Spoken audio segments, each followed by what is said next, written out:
Ahaye gominafi.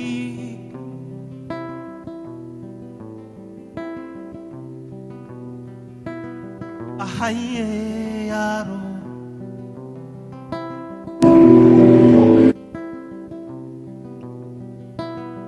Ahaye yaro.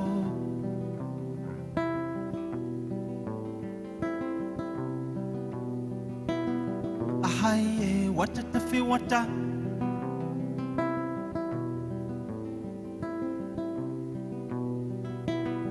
Ahaye gominafi.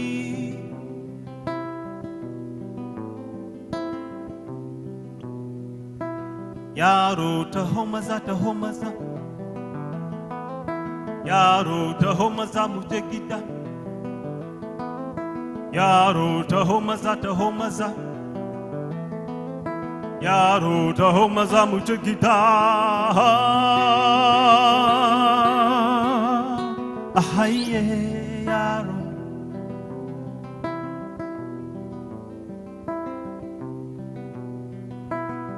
Ahaye yaro.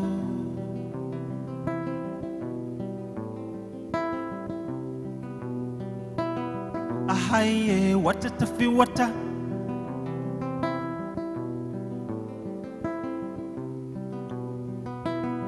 Ahaye gominafi.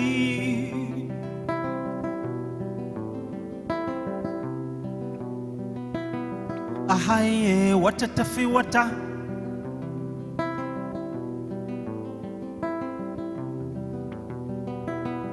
Ahaye gominafi.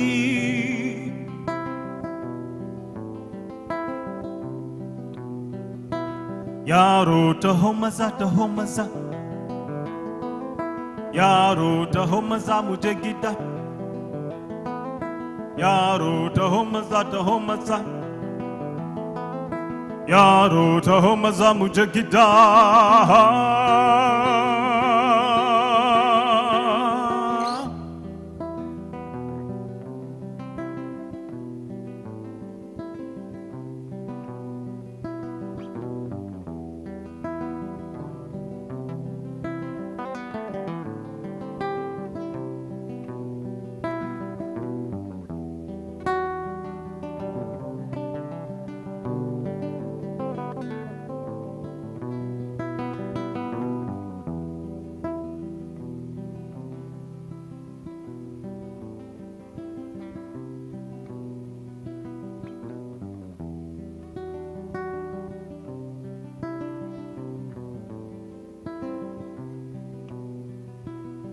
Ahaye yaro.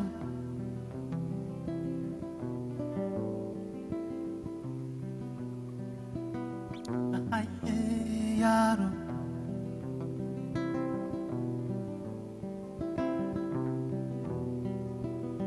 Ahaye wata tafi wata.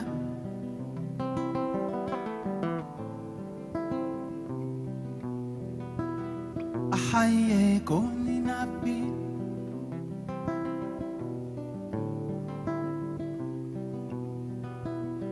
Ahaye wata tafi wata.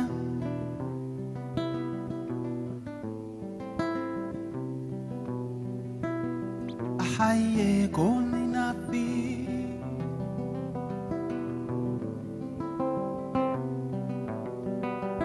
Yaro taho maza muje gida. Yaro taho maza taho maza. Yaro taho maza muje gida.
voice, please.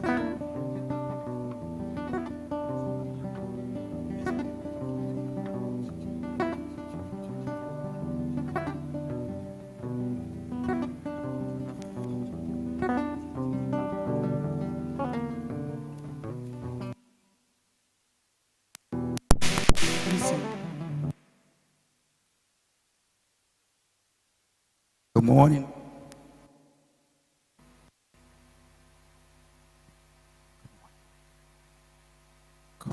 Good morning.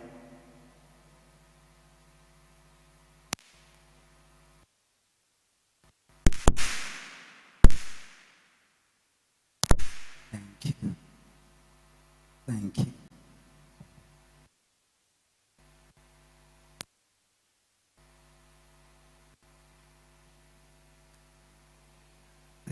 There's glitches in our country. We just hope that one day we will not have glitches anymore.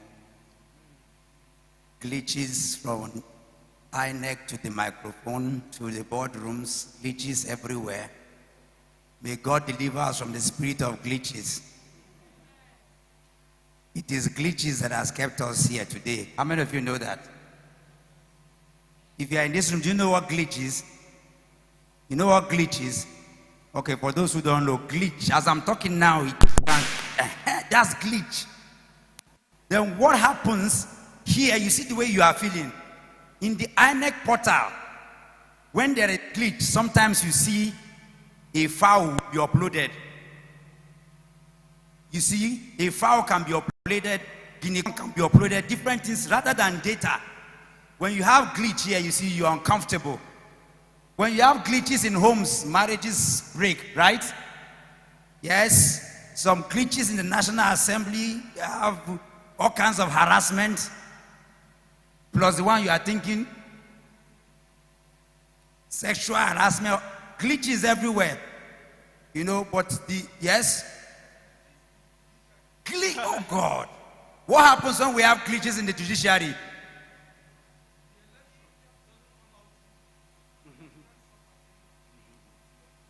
Let me tell you, glitches in the judiciary is why somebody will contest for election, another person will appear as a winner.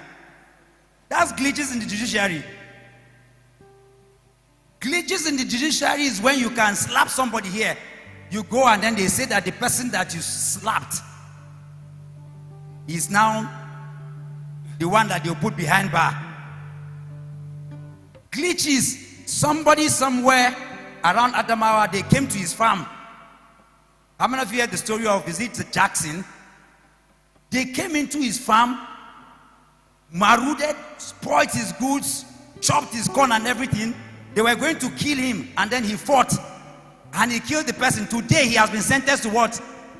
Glitches where? That's glitches where? Somebody said judiciary. Okay, now you are giving me more work because I'm thinking that we understand Nigeria. Is there somebody who does? It's like you people are doing fine. This administration is very good. Things are working for you. No wonder you are sitting, you are looking so beautiful. You have eaten so well today. Some of you slept inside AC. Things are working, you don't have any problem. It is true. Another glitch again. I know that each of you have 10 billion in your account. I know that all of you here, you have your houses in Abuja. And I know that all of you here, you voted for the current president of Nigeria. I shouldn't go there. I know somebody woke up today. I can tell you, I was talking to Dr. Shegun that they ate a la carte. They had chicken, everything, burger. If you know that I am lying, you be quiet. Is that not how you did before you came here? Are you saying there's glitches in your house? Glitches in your family? Glitches in this National Assembly? Glitches everywhere? This is why we are here today.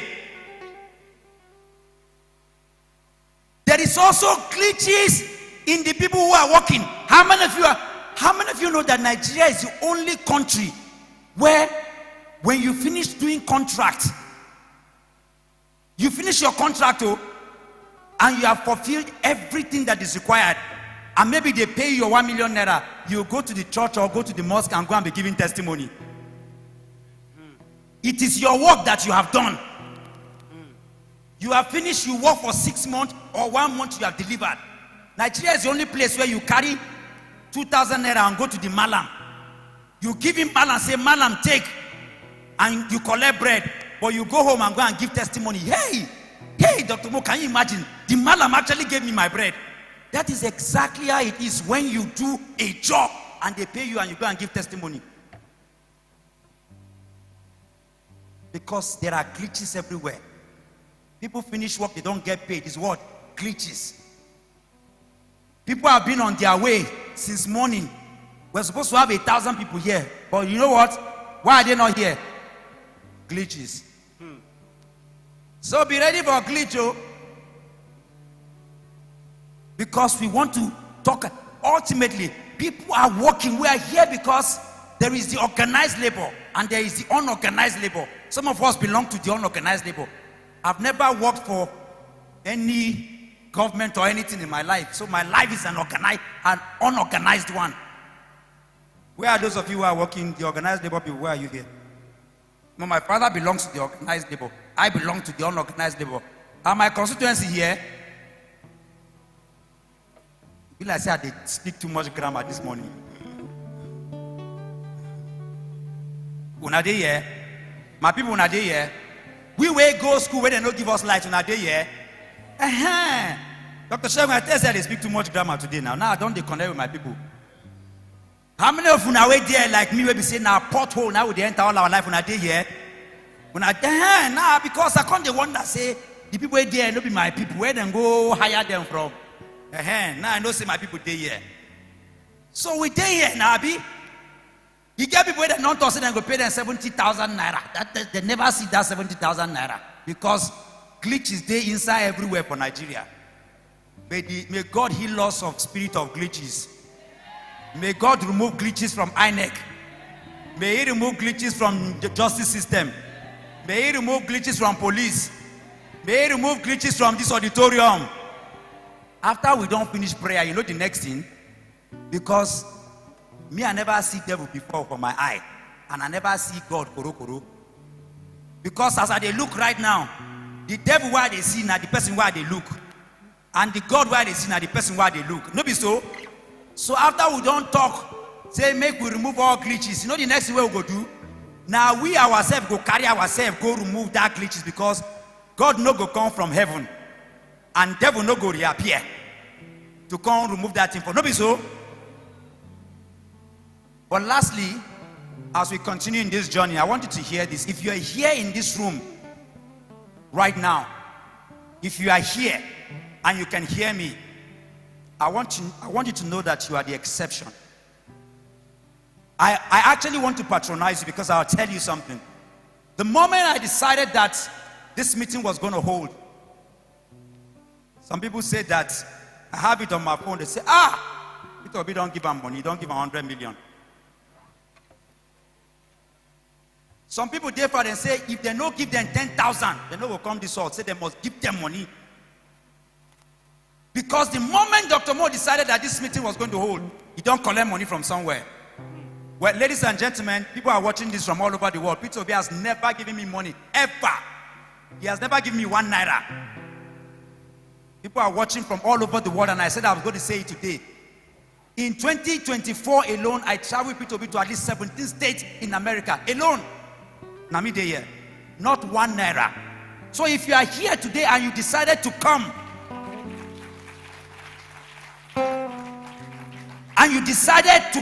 it means that you are like me. And I want you to put your hands together and clap for yourself. Because today we are going to talk. Nigerians have given up on everything. You see people potting from one party to another. We have no ideologies in Nigeria anymore. People stand. But I did not just appear. I didn't just appear. I've been here for the last 20 years of my life. I've been doing events. I've been to at least 30 countries around the world. I was 9 years old in Lemu Road in Kaduna. I walked into church. My pastor was hacked into death. So I've seen my people being killed. I'm not crying anymore because I realize that this country, crying will not do it. But I've also decided that I am going to die poor. I know religious people, they will say,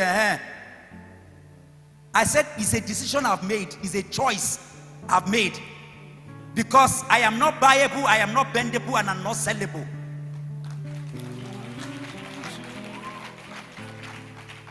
Because we have come to somewhere in Nigeria where you will see people that will come here and say exactly what I'm saying. When they go back, they go and do the opposite. So you are confused because you can't tell who is saying the truth anymore.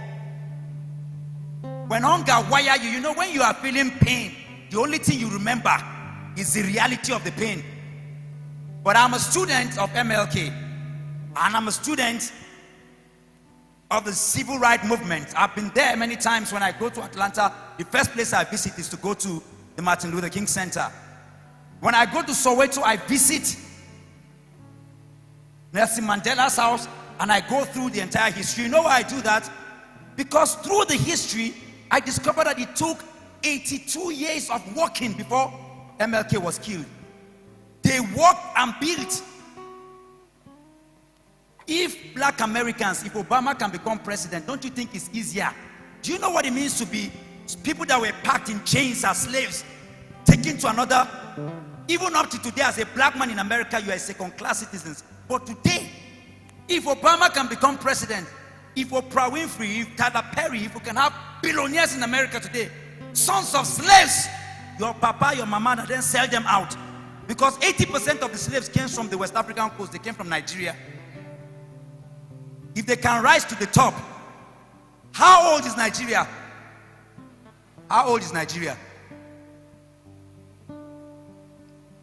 Come on, how old is your country now? 60 what?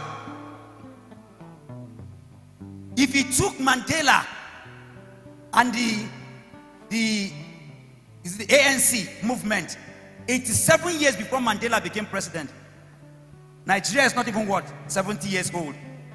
I am telling you that this is why I know that Nigeria will change. So even if it doesn't change in my lifetime, I'm going to stand in one place. Have you seen the pillars in this room? The pillars in your house? If you are a pillar, you just stand in one place. Sometimes they can abuse you, but without you standing, nothing is going to work.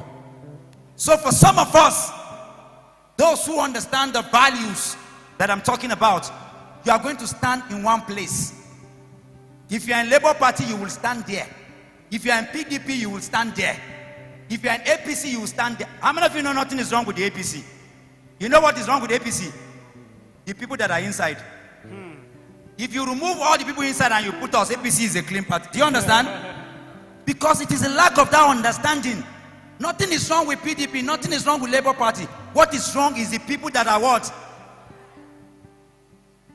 So wherever you're standing, stand there, gidigba. Don't move. But I also understand that maybe everybody be pillar.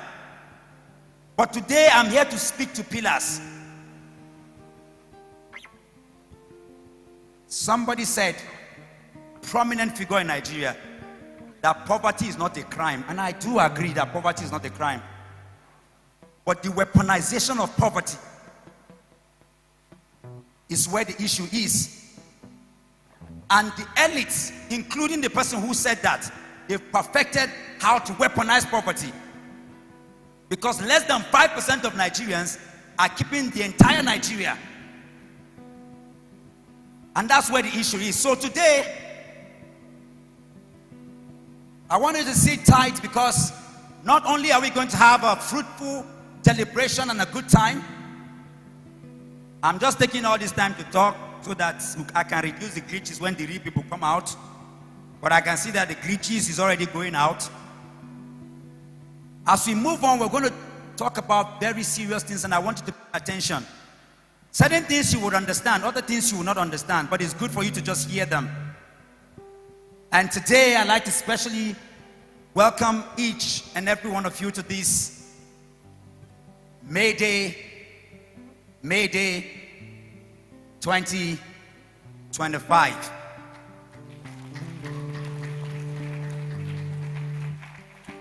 And as we go through this journey, I want you to receive my friend and brother, none other than Abdulkas. Please put your hands together for him. Thank you very much. So I'll be doing the new, old, or old, new anthem. Thank you.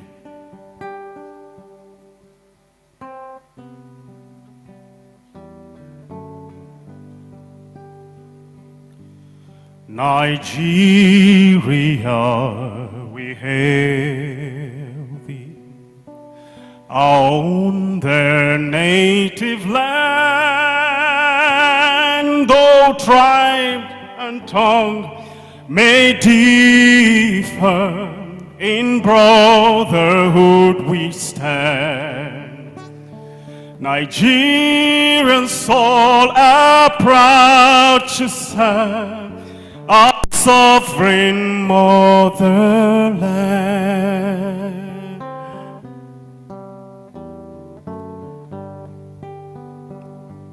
Our flag shall be our banner, that truth and justice reign, in peace or battle honor, on this we count us came to hand unto our children a banner without stain.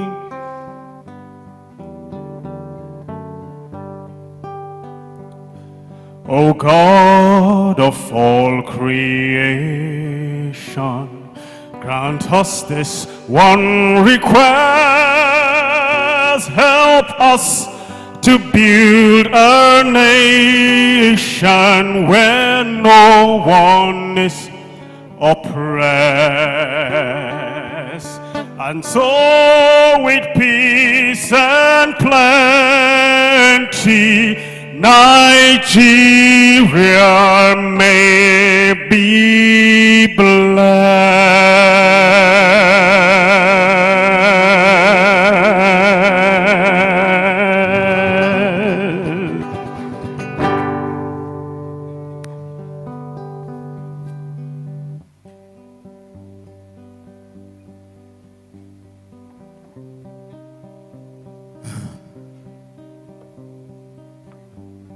The labors of our heroes past shall never be in vain, they say. But I ask you, who are the laborers, who are the heroes? Is it the politicians tailored in Agbada, driving big jeeps big enough to crush our hopes? Is it the one stealing money and calling it allowance? Tell me, who are the laborers? Who are the heroes? Is it that bricklayer with cracked hands building skyscrapers but yet sleeps in slums? Tell me, who are the laborers? Who are the heroes? Is it the big oga at the top, sitting in AC, head of parastatals, siphoning the nation's milk through ghost workers and ghost accounts, deliberately delaying salaries so they can trade with workers' sweat in the marketplace of greed? Or the civil servant whose salary never comes but whose bills never wait? Who are the heroes? Is it the old mama, that pensioner, bent with age, standing in line under the rain, waiting for her pension, begging for her own money, that may never come. Or that Baba who breathed his last on the step of ministry, waiting for gratuity that never came. Is it the nurse stitching wound with expired gloves, fighting death on empty stomach, treating the sick without mercy? Tell me, comrades, tell me now, who are the real laborers? Who are the real heroes? Is it the teacher writing on broken blackboards, raising tomorrow's leaders without books, in classrooms without roof, and chalk that fades like government promises? Or the senator who sleeps in meetings but collect billions for doing nothing? Is it the soldiers with no bulletproof vest fighting terrorists with empty rifles, dying for a country that forgets their names?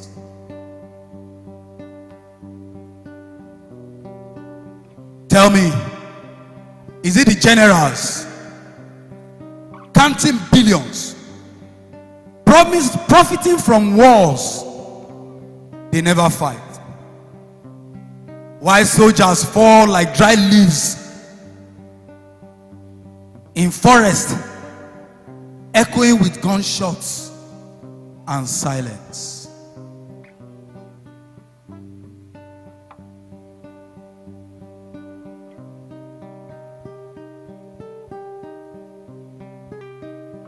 Who are the laborers? Who are the heroes?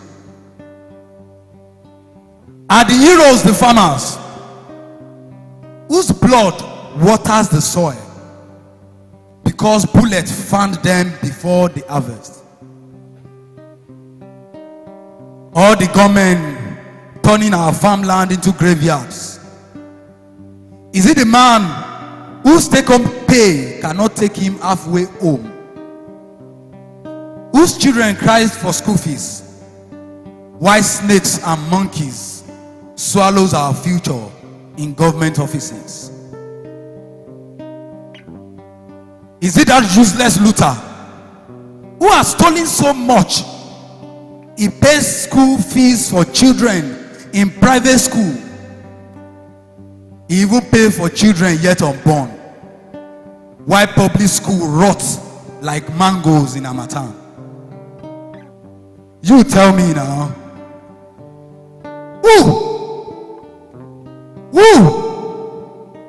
Who are the real heroes?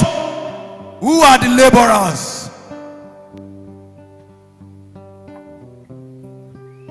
Because until this question find true answers, monkey go dey chop, baboon go dey walk.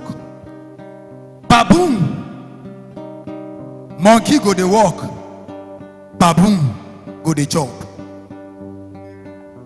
Thieves will wear medals. Drug lords will be crowned kings. Professors will beg, and the true heroes will lie buried, nameless and forgotten in the dust of injustice. But hear me.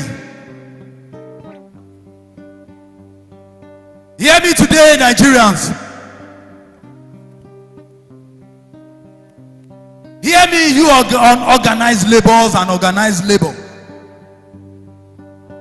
This question is not for Facebook posts. It's not for Twitter trends. Not for beer parlor debates. No. This is a call. It's a call for revolution.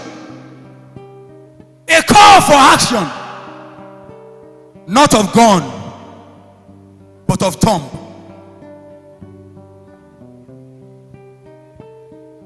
Tom tired of hunger, tired of unpaid salaries and fake promises, tired of kidnappings and killings, tired of 1 cup of rice as dividends of democracy for 4 years, tired of dreams dashed beneath bulldozers of corruption. The tomb tired of mourning its dead on farmlands, on farmland watered by blood and tears, tired of clinics without doctors, of schools with no books, and leaders with no shame. The tomb that has mourned too many dreams buried in ballot boxes. The tomb tired of being led by the drum best among us, while the best among us sweeps their death. This tomb, it is blistered by ballot betrayers, yet unbroken. It is weary, yet willing. This tomb is rising, rising to reclaim, rising to reject, rising to redeem.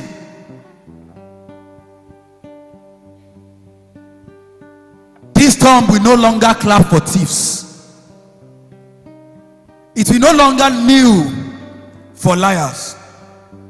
It will no longer vote for vultures feasting on our future. This tomb will write the next line of history.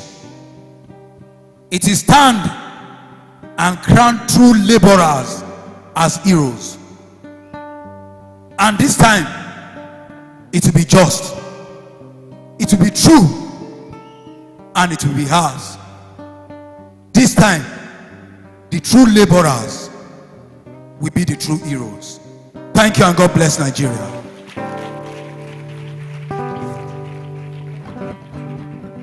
I know we can do much better than that. Put your hands together for Mawe.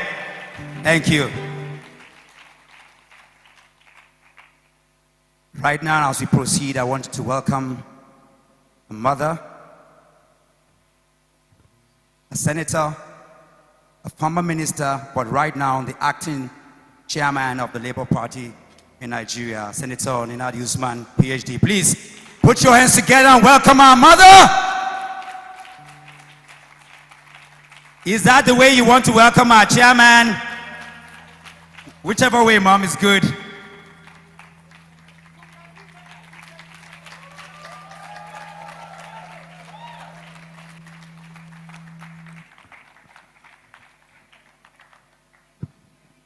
Thank you, Mom.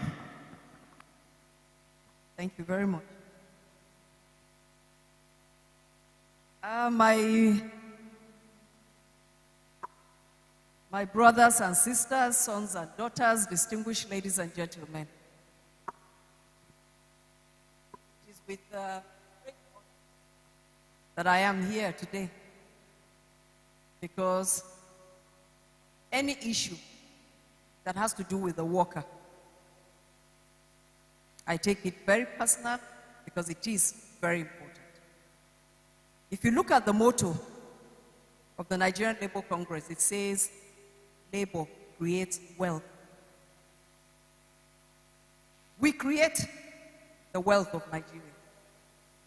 So when I see people complaining about, oh, why should salaries be increased again? Why shouldn't salaries be increased? You are creating wealth. I was invited by Dr. Mo, and I told him that whatever it is, though I have a very tight day, but I will still have to be here to say a few words. And that is why I'm here.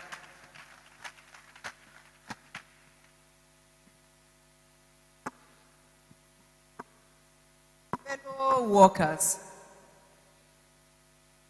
yesterday, you saw us all at Eagle Square for the Workers' Day celebration.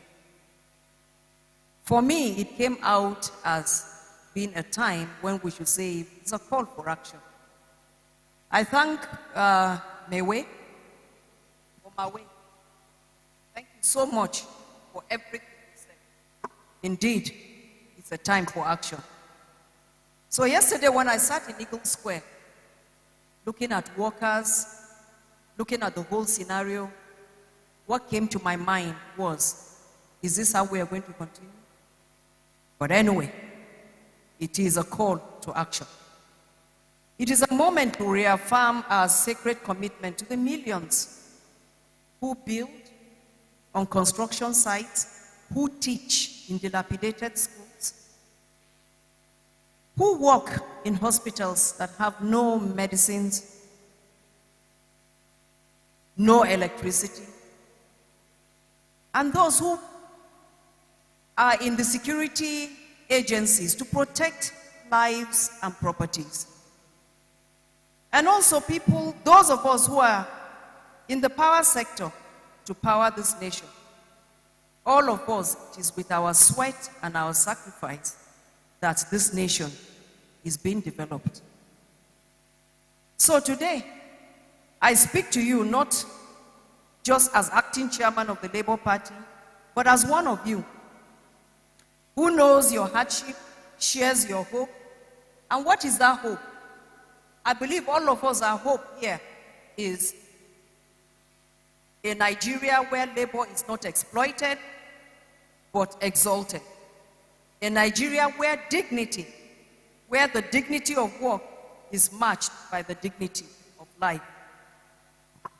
Let it be known here today and now that the Labour Party is actually not a party for workers, but it is a party of workers. So anywhere you are, so long as you are a worker, whether you are roasting corn by the roadside, whether you are working at a construction site, whether you are working anywhere you work, the Labour Party is your party. Therefore, for this year's celebration activities to mark the Workers' Day, we in the Labour Party are unveiling our 5-point New Deal for the Nigerian workers, a blueprint to restore dignity, to deliver justice, and to shift.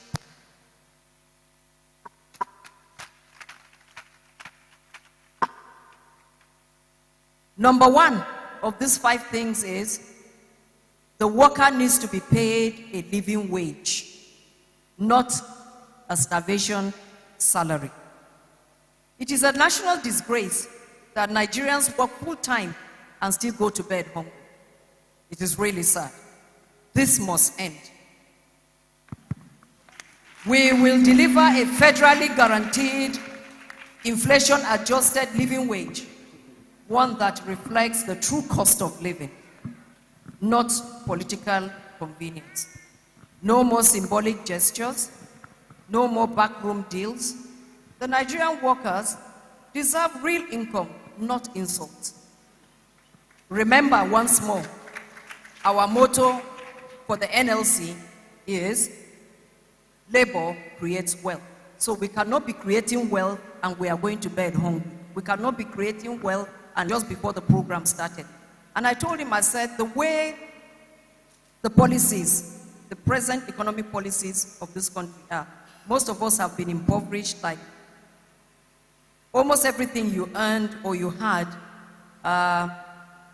say as at 2015, is being reduced. What you own is just about 10% of what you had, what the value of what you had. So if you think you live in a house, if you compare what your house was in 2015, if you were to calculate it in dollars, think about it today, if you are to calculate it in dollars, how much it is. But Shegun said something. He said, when you want it to hit home, what you should say is, if you had money in the bank, if you had 1 million naira in the bank in 2015, how much was it in dollars?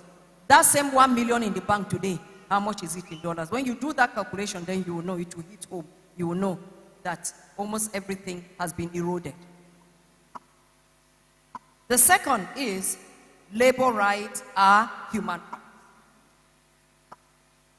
No employer, public or private, has the right to silence, suppress, or even enslave workers.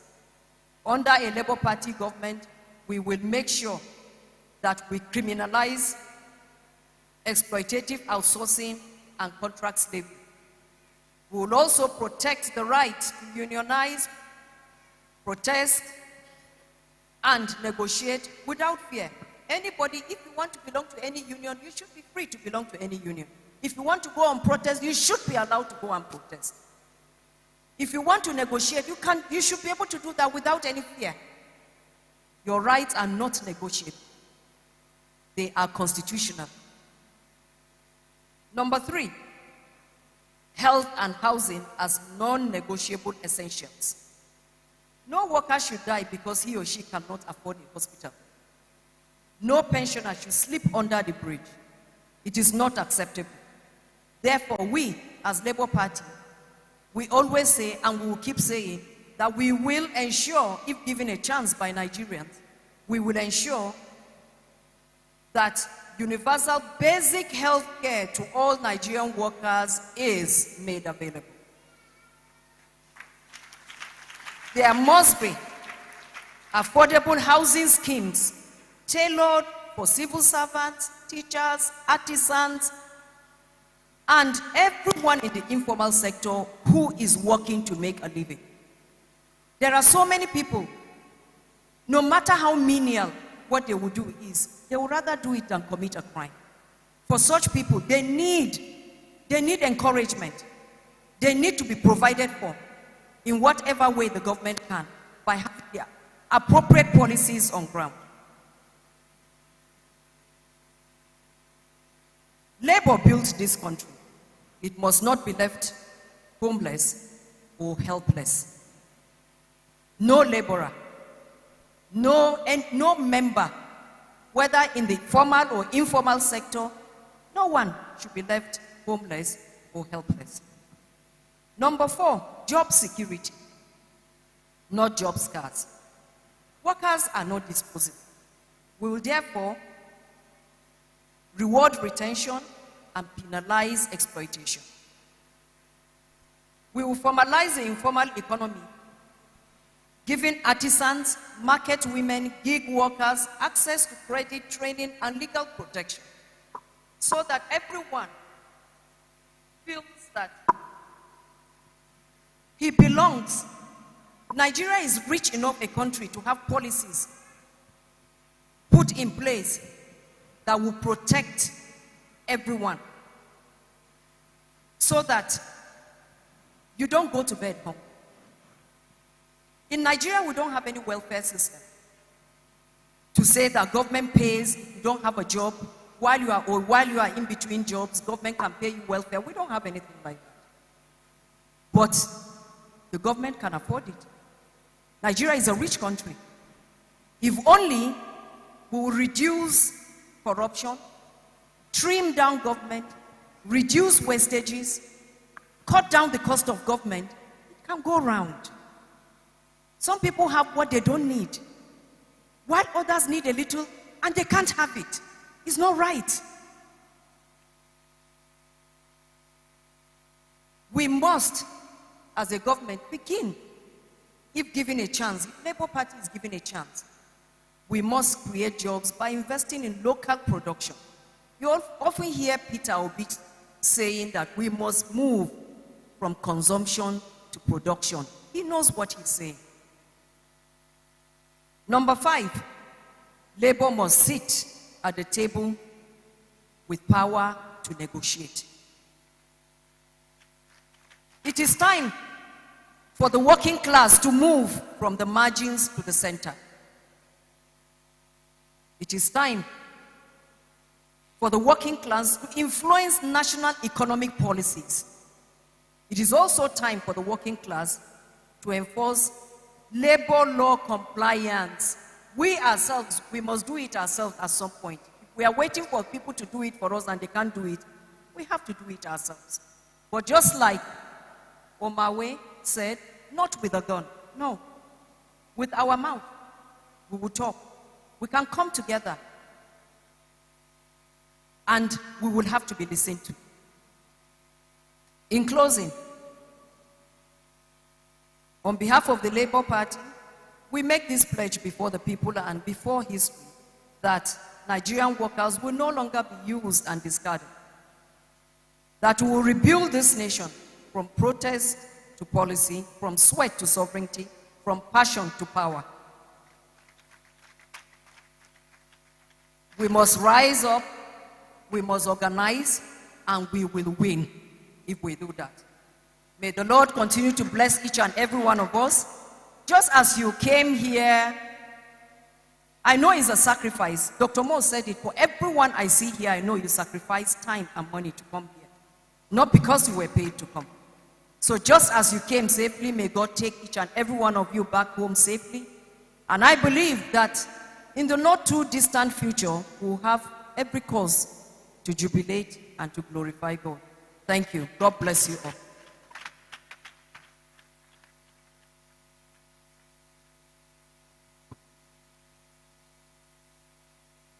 What a powerful keynote speech. Come on, put your hands together. Once more for Senator Nenadi Usman, PhD, the acting chairman of the Labour Party. Thank you. What an honor. Please be seated. Thank you. Thank you. Thank you so much. GB Chris, are you up here? Please, ladies and gentlemen, put your hands together as we receive GB Chris. Media.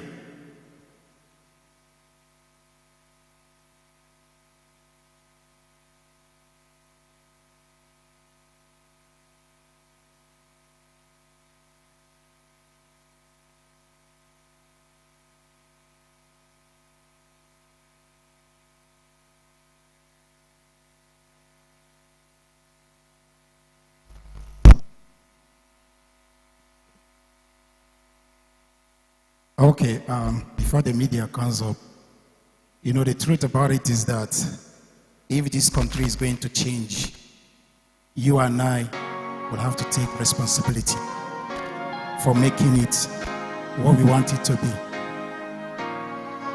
Yeah. Tell me, what did we do wrong? Tell me, where did we go wrong? Tell me, how did we miss the point? Tell me, what was the map? How did we forget the story told us? How did we sell our truth for gold? Now we are silencing the voice within us. Now we are afraid to speak the truth. How did we get here? Where lives means nothing anymore.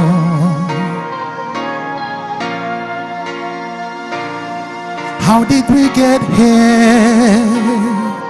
Where our values mean nothing anymore. But see, but we can still rise from this dust and pain, 'cause we have what it takes, you and me. This flood will have no place in our land if we stand. We will find a way, oh yes. How did we get here? When lives mean nothing anymore.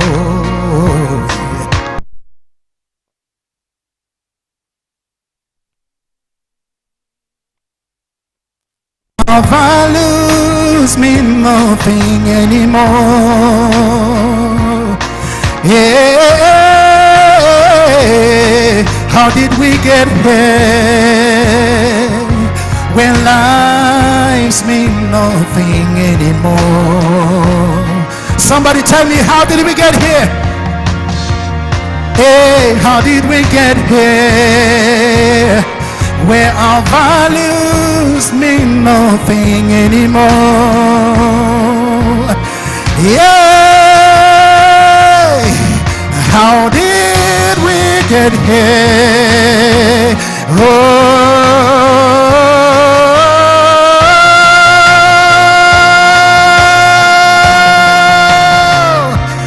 How did we get here? Oh,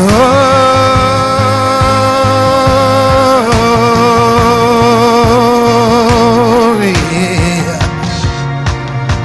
How did we get here? Where lives mean nothing anymore. How did we get here? Why are we here? Why is Nigeria the way it is? You and I must take responsibility for correcting all the wrongs in this nation. Thank you very much.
And it says, Nigeria,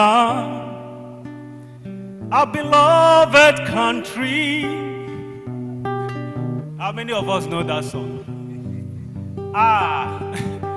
How many of us don't know it? All right, so for those that don't know it, you learn it now, right? Walking together is the key. Nigeria, our beloved. All right, I'll teach you the song and then we'll sing it together, okay? So it says, "Now as I sing, you sing along with me," okay? Beloved country, go Nigeria, our beloved country. Then walking together is the key. Go. Walking together is the key. Then Nigeria, our beloved country. Nigeria, our beloved country. I've forgotten the last part.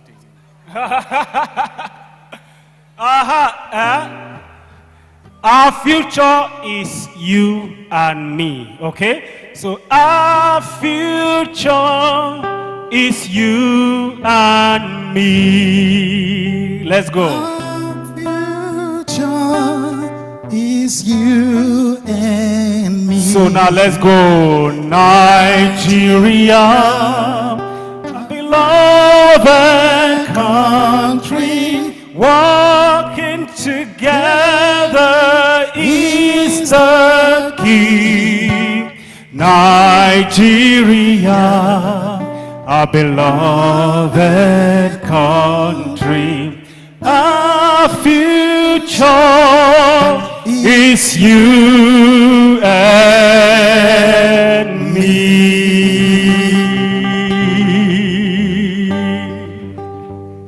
Abdulkaz, JB Chris, thank you. What a collaboration. This is what Nigeria should be, isn't it? If you're here and you're touched and you feel the warmth here one more time, put your hands together for JB Chris. Wonderful artists. These are the kinds of artistry that we need, conscious artists that will help for the imagined Nigeria, for the future of our country. Are you still here, people? Are you having a good time here? On this note, I want to welcome brother and friend.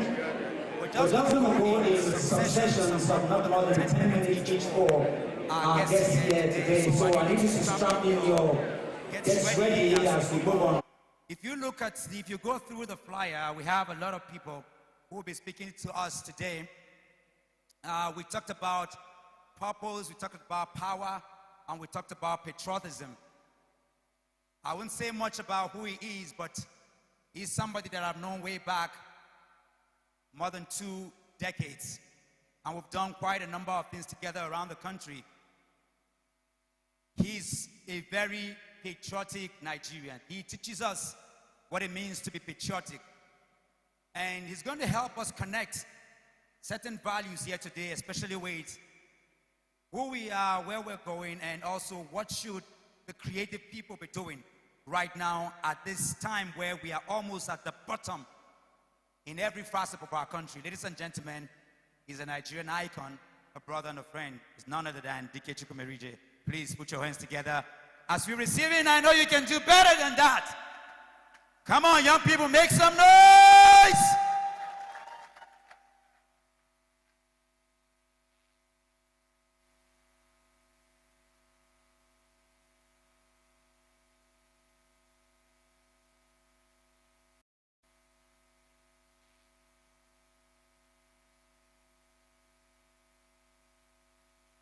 Good morning, ladies and gentlemen. It's good to see you all. I don't know why he's calling me a guest. How many times will I come here to become a member? I'm not a guest.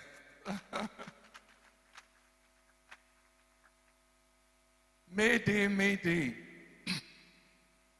If somebody shouts Mayday, Mayday, Mayday, Mayday, do you know what that means? It means the person is in trouble. Internationally recognized sign of somebody in distress. Mayday, Mayday, Mayday means come and save me. And Nigeria is in need of saving because all of us are in trouble. 2 years ago, the price of bread was 500 naira for a loaf of bread. How much is the price of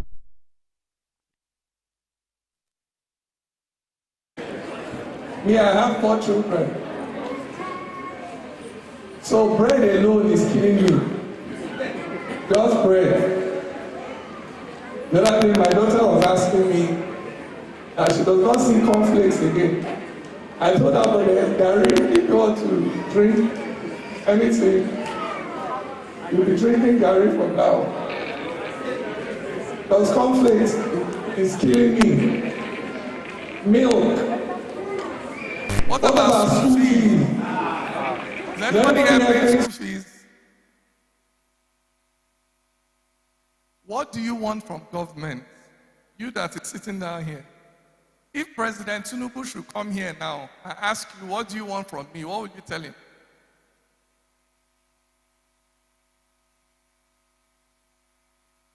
No. If I'm coming to you, if President Tinubu should come now, madam, and ask you, What do you want? What would you tell him? Break down the price of goods. Just goods? Any particular goods? Which particular goods matters to you? Rice, beans, gari, and other. Price of food. We need food to be cheap. People should not spend more than 40% of their salary on food. Madam, if President Tinubu should come and meet you now. How are you? I ask you, what do you want? What will you tell him? I need food to come down, school fees. Is this boy in school? Yes. He's not in school yet? Yes. Do you have anyone in school? Yes. How much do you pay for school fees? Before is 1,000, but now is 5,000, 6,000. That means that the price of her school fees has increased by 600%. 600% in 2 years. Is there anybody here that they've increased their... So the price of salary is staying the same. And when we ask them to increase salary, what do they say? No money.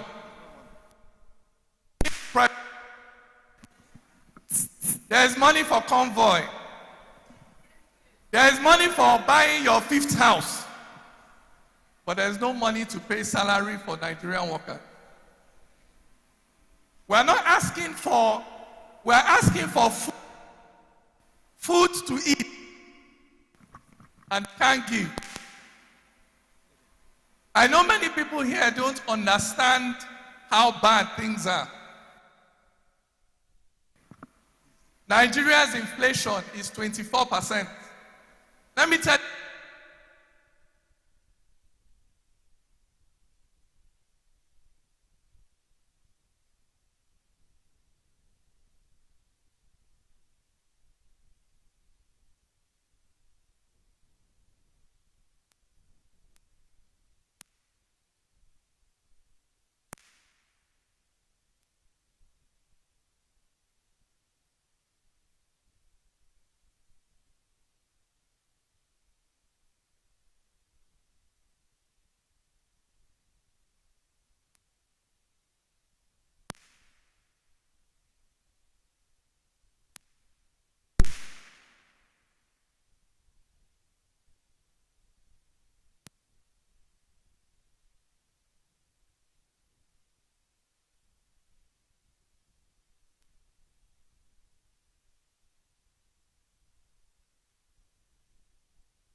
Hello.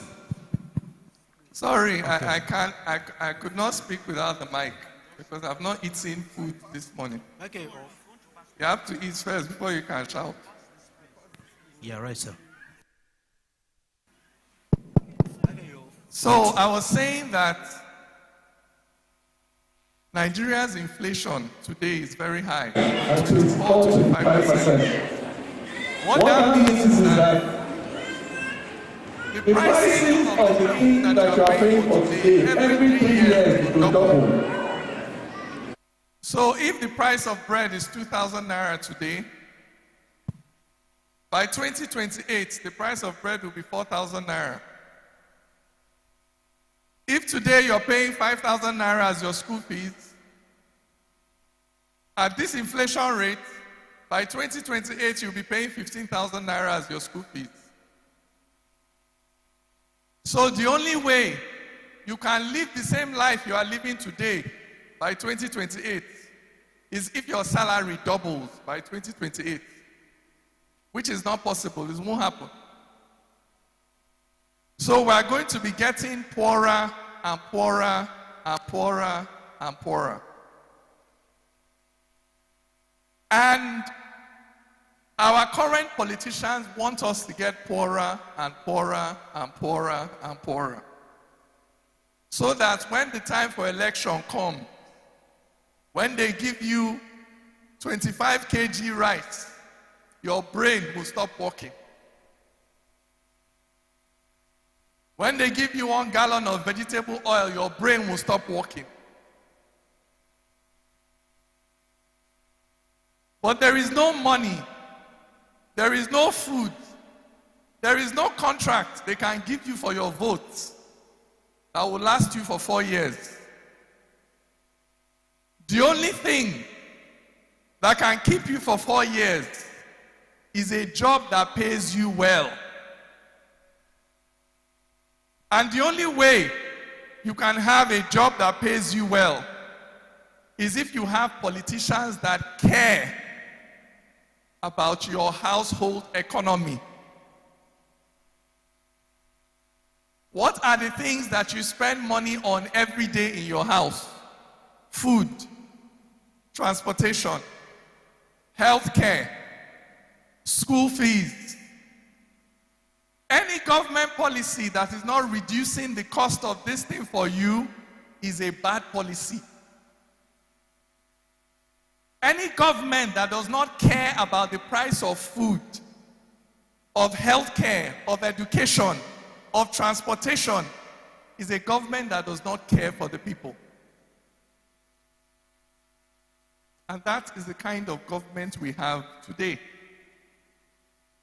A government that will be clapping for itself that it has done well when people cannot eat. A government that will be clapping for itself that it has done well when people cannot travel from Abuja to Kaduna without praying. A government that will be clapping for itself that it has done well when children's school fees cannot be paid. And yet, when it comes to time to vote, you start asking me, Christian, Muslim, Northerner, Southerner, is that what I will eat? Is that how I'll pay my children's school fees? Will I go to my children's school and say that the president is a Southerner like me, so take my child for free? Is there any school in this Nigeria that will accept the president's ethnicity as school fees for my child? You have to start making better decisions. Every time they ask you to choose a leader that cares that there is food on your table, that you can pay your children's school fees. That is what dignity means, that you don't have to beg anybody to pay for the fees of your own children. You don't have to beg anybody to pay for food for your own children. That's what dignity means. And that is what the labor struggle is about. That's what labor is about. Other people are talking about economic growth. Other people are talking about foreign direct investment. But what labor cares about is the price of food. the price of school fees, the price of transportation. If life is not getting better for the ordinary man, then we are not getting governance right.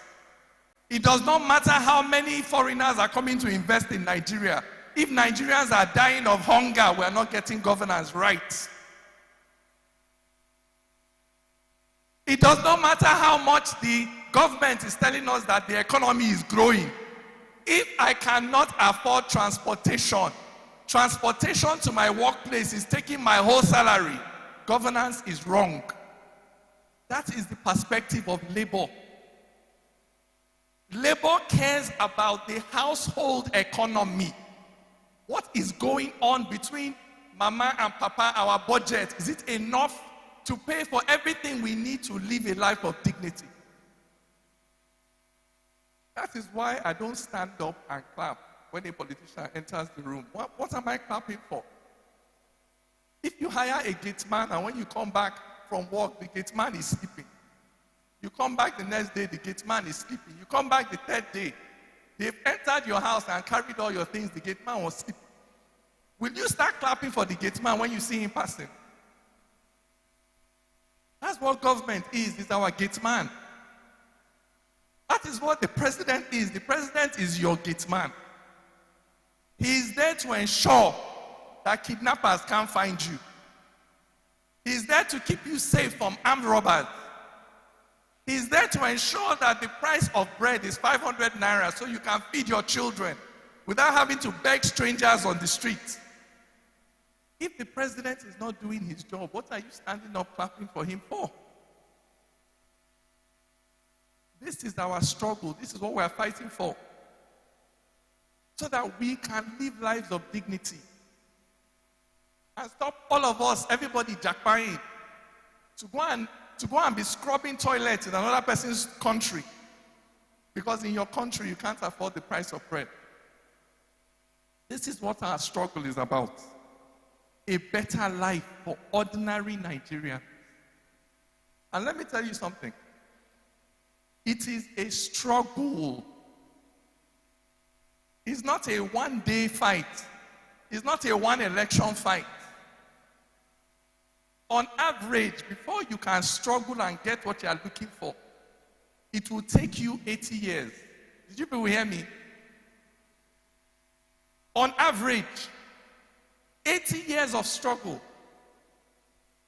How many elections is that? Pastor Mo, do the math for me. 80 divided by 4. 20. 20 elections. We have just done one. We have 19 to go. We have 19 elections to go. In South Africa, when they were fighting apartheid, the group that succeeded in defeating apartheid was formed in 1912. That's when that organization called African National Congress, ANC, it was formed in 1912. It did not achieve victory until 1994. That is 82 years. 82 years. Let me ask you a question. Is there America? There is a group known as the National Association for the Advancement of Colored People. That's the group that carried the struggle for the freedom of black people in America. That group was formed in 1909. It is still alive today. It is still struggling today. So all of you are here now. You are a movement. Will you still be here in 10 years? Una we sit down here, una go still there here 10 years from now. Or if they give you small bread, your mouth will change. Give you small contract, your mouth will change. That is why Nigeria does not change. Because you don't have people that can stand in the same place for 80 years, if that is what it takes. Some of you will not see the change. Your job is to hand the baton over to make sure that there is somebody that knows why this struggle must not die. That is the job of some of you. His son that will enjoy it. His son that will enjoy it. It won't even be him.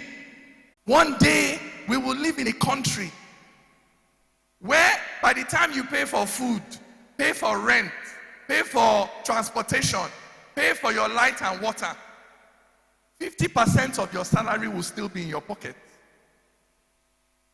It will still be in your pocket. And if at the end of every month you are saving 50% of your salary, what are you looking for? No be soft life with that. One day we will have that country where our leaders have us, not foreign investors. Every day they are talking about foreign investors. What about us? We know one chop. Why don't we matter to you? Every day you are making it easier for foreign investors to set up business. Meanwhile, Nigerians cannot set up their own business without 3-4 people coming every week to collect tax from you. Why don't you think of us? One day we'll have a government that thinks of us. And that is what the labor struggle is about.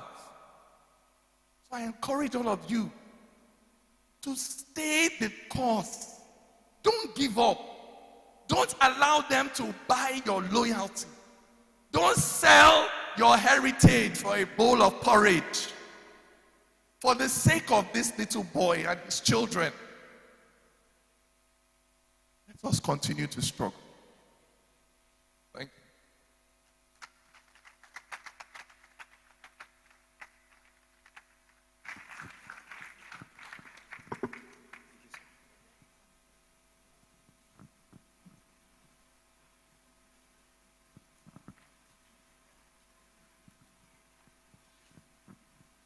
I would only ask us to clap just for the sake of occasion, so we can clap. I know that the words that DK Chukwumeriji has spoken are very heavy. Actually, if you are happy right now, you are a suspect, because there's no reason to be. Is there any reason to be happy?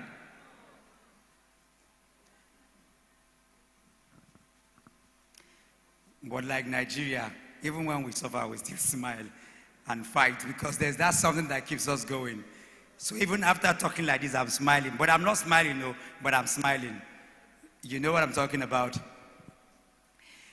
And so I'm going to do some introduction. Before I do that, I need to connect something. One more time, I'd like to say DK Chukwumeriji is a Nigerian patriot. He's a Nigerian thought leader. He's an example to us. At least I've known him for about 30 years. He will not break. He's an example of somebody who is not buyable, is not sellable, is unbreakable. He's one of those Nigerians that we can advertise.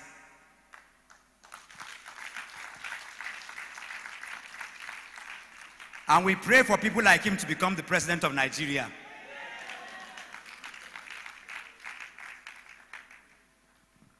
Did you hear what I said? I'm voting for DK for president of Nigeria. Let me see your hand. Camera, show them, because people are watching from Europe and everywhere. Let them see. Let them see.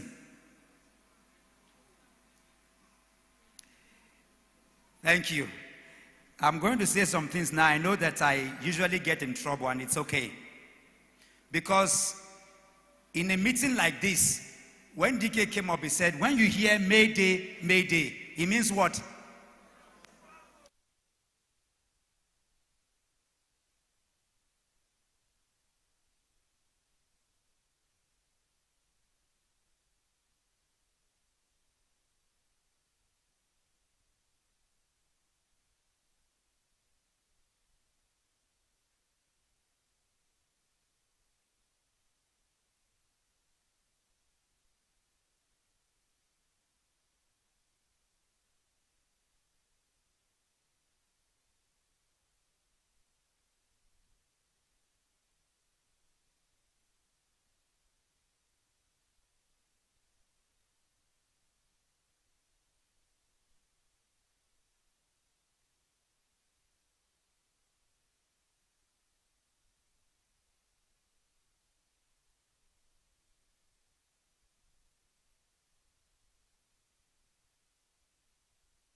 What about the soundtrack?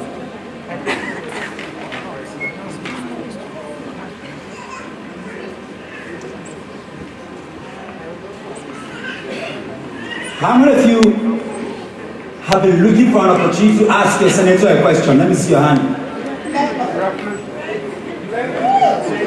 No, we'll do 3 male, 3. So we're going to. Can I read them?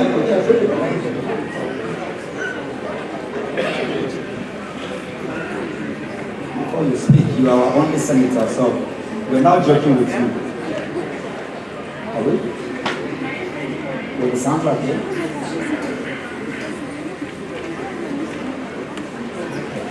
They're going to play it. Just play it and do that. I need that done.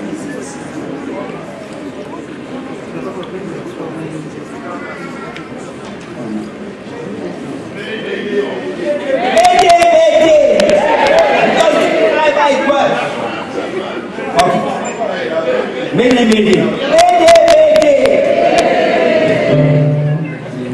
My people, and most of you, my children, younger brothers and sisters, I salute. I know some people say because I take 100 years, and I make an uncle and my kid, but you are my children. I think of you that way. As Dike has said, I cannot overemphasize how bad things are. You don't even understand how bad it is.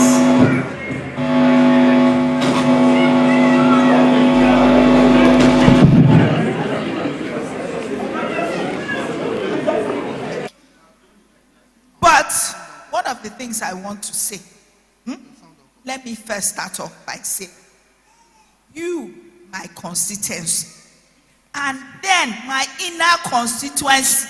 I know it's not about party, but I am Labour Party senator.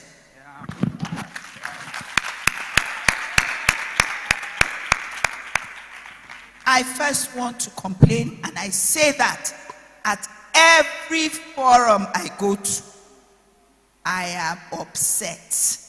From the beginning, I said, leadership, governance is synergy between the leaders and the governed. Senator Kingibe is fighting everywhere there's anything wrong. Then she turns around, the people from whose stomach she came, when she's fighting, they are mute. When I say there's no water, nobody says anything.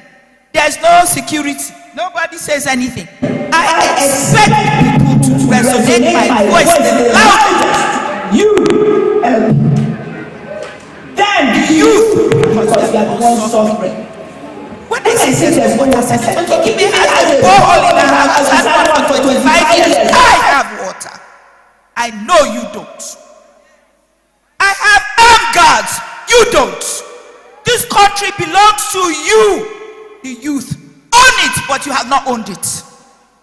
You have a please, please, please attitude. You have not owned it. Because if you owned it, you wouldn't be so complacent. You won't be so quiet. When something is wrong, if you find one or two leaders who say it's wrong, you will also add your voice and say, we do not have those things. But you all have your hand on your cheeks and you are looking. So how, as you say, Mayday, Mayday, the only plane going down and everybody's dancing as a plane. We are all going to crash. Yes, I said Senator Kingibe, I'm old enough. I can get up and go. What happens to my 35 years? And all other young people like you, there's no success without successors. You are the successors. But I don't see the successor. So I'm not going to lecture you. You don't know what is wrong. I have tabled my grievance. You guys are quiet. You elected. From the first day you elected, I, Kingibe, I was the leader of the people who built ABC. if I can get up, put it down and say, I don't go, you know they work for me the way I want. Why do you think that every single day, all I hear is the camping load, the camping load? To what purpose at my age if it's not to fix this country? Tell me what you think I'm looking for. Go on, tell me. Acquired it all long before politics. I'm a firm believer in if it's spoiled, don't just complain. Get up and do it. Most of the people of my ilk do not want to do the ruffle or the stress and strain of politics. I sleep at 2 a.m. and wake up at 6 a.m. At my age, it's not what I should be doing. But if I say it needs fixing, I'm going to be part of the fixers, then I must put up with that income. I get 10,000 text messages a day. I won't talk about phone calls. I have 3 phones. And then everybody says, I call her, she no answer. Please tell me any one of you where it answer. But, as I say, write it and it gets done. So we need to understand, you the young people, don't wait for 3 lemons or 3 lines to come and tell you, choose which one you want to. You go find the fruit where you want. Pick the leaders that you know, go look for them. Say, be actively involved. You are not actively involved. And that's it. And I have tabled it. I'm an open person. I speak my mind and I speak the truth. Always, no matter what is going to happen. Integrity is one of the things that's been missing in this country. I promised myself when I was being elected that no matter the consequence, I will speak the truth.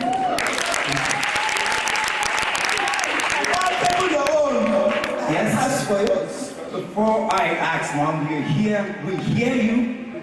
You said this even before on this stage, before you became senator. That's true. And now we're hearing you ventilating and getting angry. Some of us are confused. We are confused because, Mom, you are now the senator. We want you to do show action. We want power. Is somebody, am I speaking your language?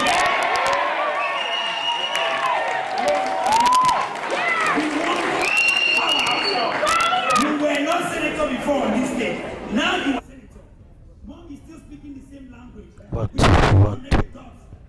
Because we are confused. Now we think you have power. Mom, you show power. You should not know. Power derives from the people. Only the people do not know the power derives from them. That's so. As a senator, in a clause, I've also brought more projects to the FCT than any other senator and anybody who can put it on. Come and show me. I have put ICT centers, you name it, anything that comes here. I lobby people I will not normally even speak to because he's in the position to give FCT something. I even lobby for little jobs and I bring them all here. The power, as you say, can only come from you. Because when you elected me, you knew we were opposition. You knew it would not be easy. You knew there would be plenty of ruffle. And I expected that, yes, FCT, we are completely, now we own her. But when I no show say, now we own her. Things that are meant to be done for you. If you don't budget on this, you will take time down. All of you, show me the human capital development that has been taking place in the FCT. 0. You get public transport. No, I watch everybody struggle to look for transport. If you go to the interior, those of you who are houses, you know what Udubi is? A pond. Many people drink from that pond. And as for the schools, now that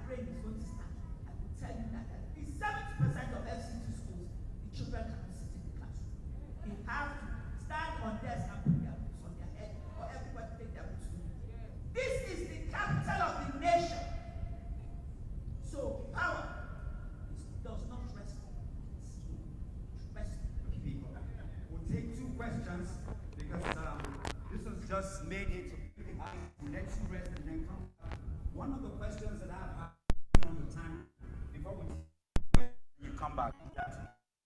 Say things like, we don't hear. We used to.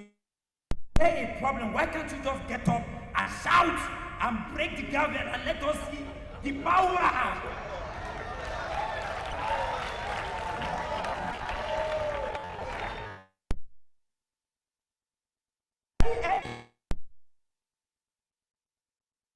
Knows that no senator speaks unless they have been given permission to speak.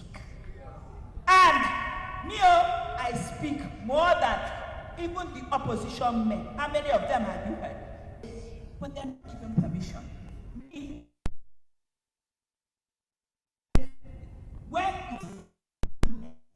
Like when I want to pass the motion to stop voting and demolishing all.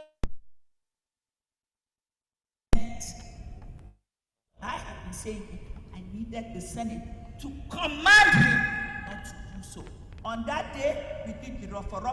I shouted, I walked out of the Senate, I threw a tantrum, and when I was done, I came back, I apologized to my distinguished colleagues for behavior unbecoming of a senator, and I got my motion read. But I cannot do that every day because I want to say one simple thing. So at the end of the day, I'm opposition. You will not hear my voice, but everything that is my right as a senator representing when I have a motion that is really important, I will do the rougher. Bills are all there pending, waiting to be passed. Right now, the bill for 35% inclusion of women in everything in Nigeria, it has gone to first reading by me. Most of you don't know. You only look at what she didn't do. Now I am hopeful and pretty optimistic that the Senate will pass that bill, and I pray that the House does the same thing. The President, whatever his issues, he is gender-friendly enough between him and his wife that they will sign that bill. What does that mean? Everything. Party people, where they hear, you must put 35% of women for executive, everything, when it becomes the law. And that law, for me, is critical. It keeps me calm. There are days, I promise you, it's not for the fact that you entrusted your vote by voting for me so massively, I feel like resigning and saying, I cannot do again, because what's the point? But when I think, I say, all these people, they came, prayed and everything and voted for you. So you are going to just leave them in the middle of the street. That is why I am still here. People think everybody wants to be in government office. It is not true. There are many people who I have been on the periphery of government for the last 40 years. Through my husband, through many ways. He don't make me rich here. But I know I can make a difference. And that's why I'm here. We're going to have you back on the second session where we're going to take your questions. Aren't you ready for that? Are we waiting for that? But right now we're going to ask you because it's Mayday Mayday. We ain't letting you go, but shortly we'll be back. Please put your hands together for the sole Senator of the FCT as you make your way back to your seat. We'll call you back shortly. Thank you. If she's impressive, come on, put your hands together for her. Come on. If Shagun can clap for her, I mean she has passed. I can tell you that. Come on, somebody. Please, Mom, be seated for a while and then we'll have you back again. Mommy, please, I need you to go back. I think you didn't see him very well. Mommy Senator. Mommy Senator. That is the legendary Bongo Sikwe! Somebody make some noise!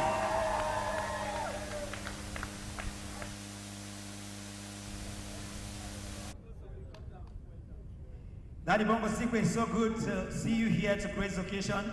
Thank you. One more time, can we put our hands together for Daddy Bongo Sikwe? Thank you. Thank you. I'll talk about him in a few, but we need to quickly, in quick succession, we're going to have 3 people come up, right? But I'll take my brother and friend, Dr. Segun Showobi is in the building. Many of you have seen him on TV over and over again. In the next 10 minutes, please put your hands together for Dr. Segun Show me. Come on, we can do better than that. Come on now. Thank you.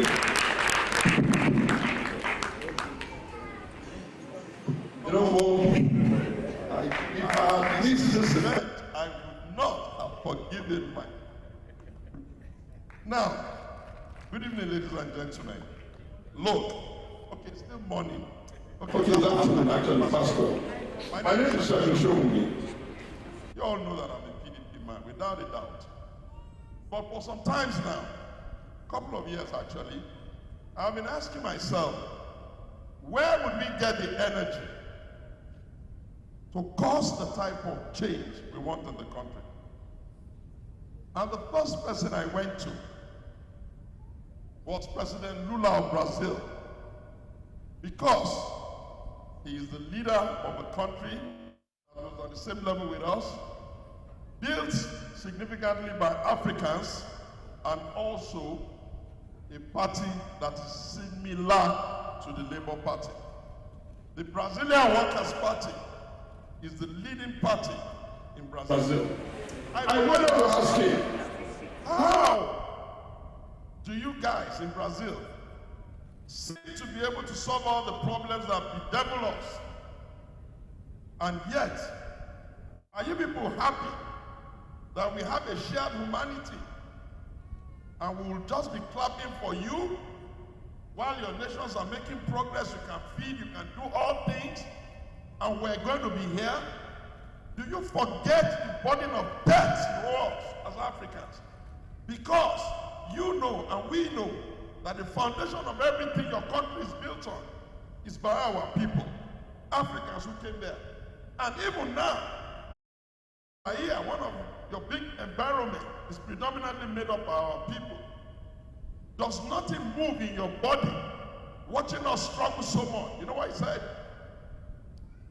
He said, my boy, when I was in prison, they told me you came.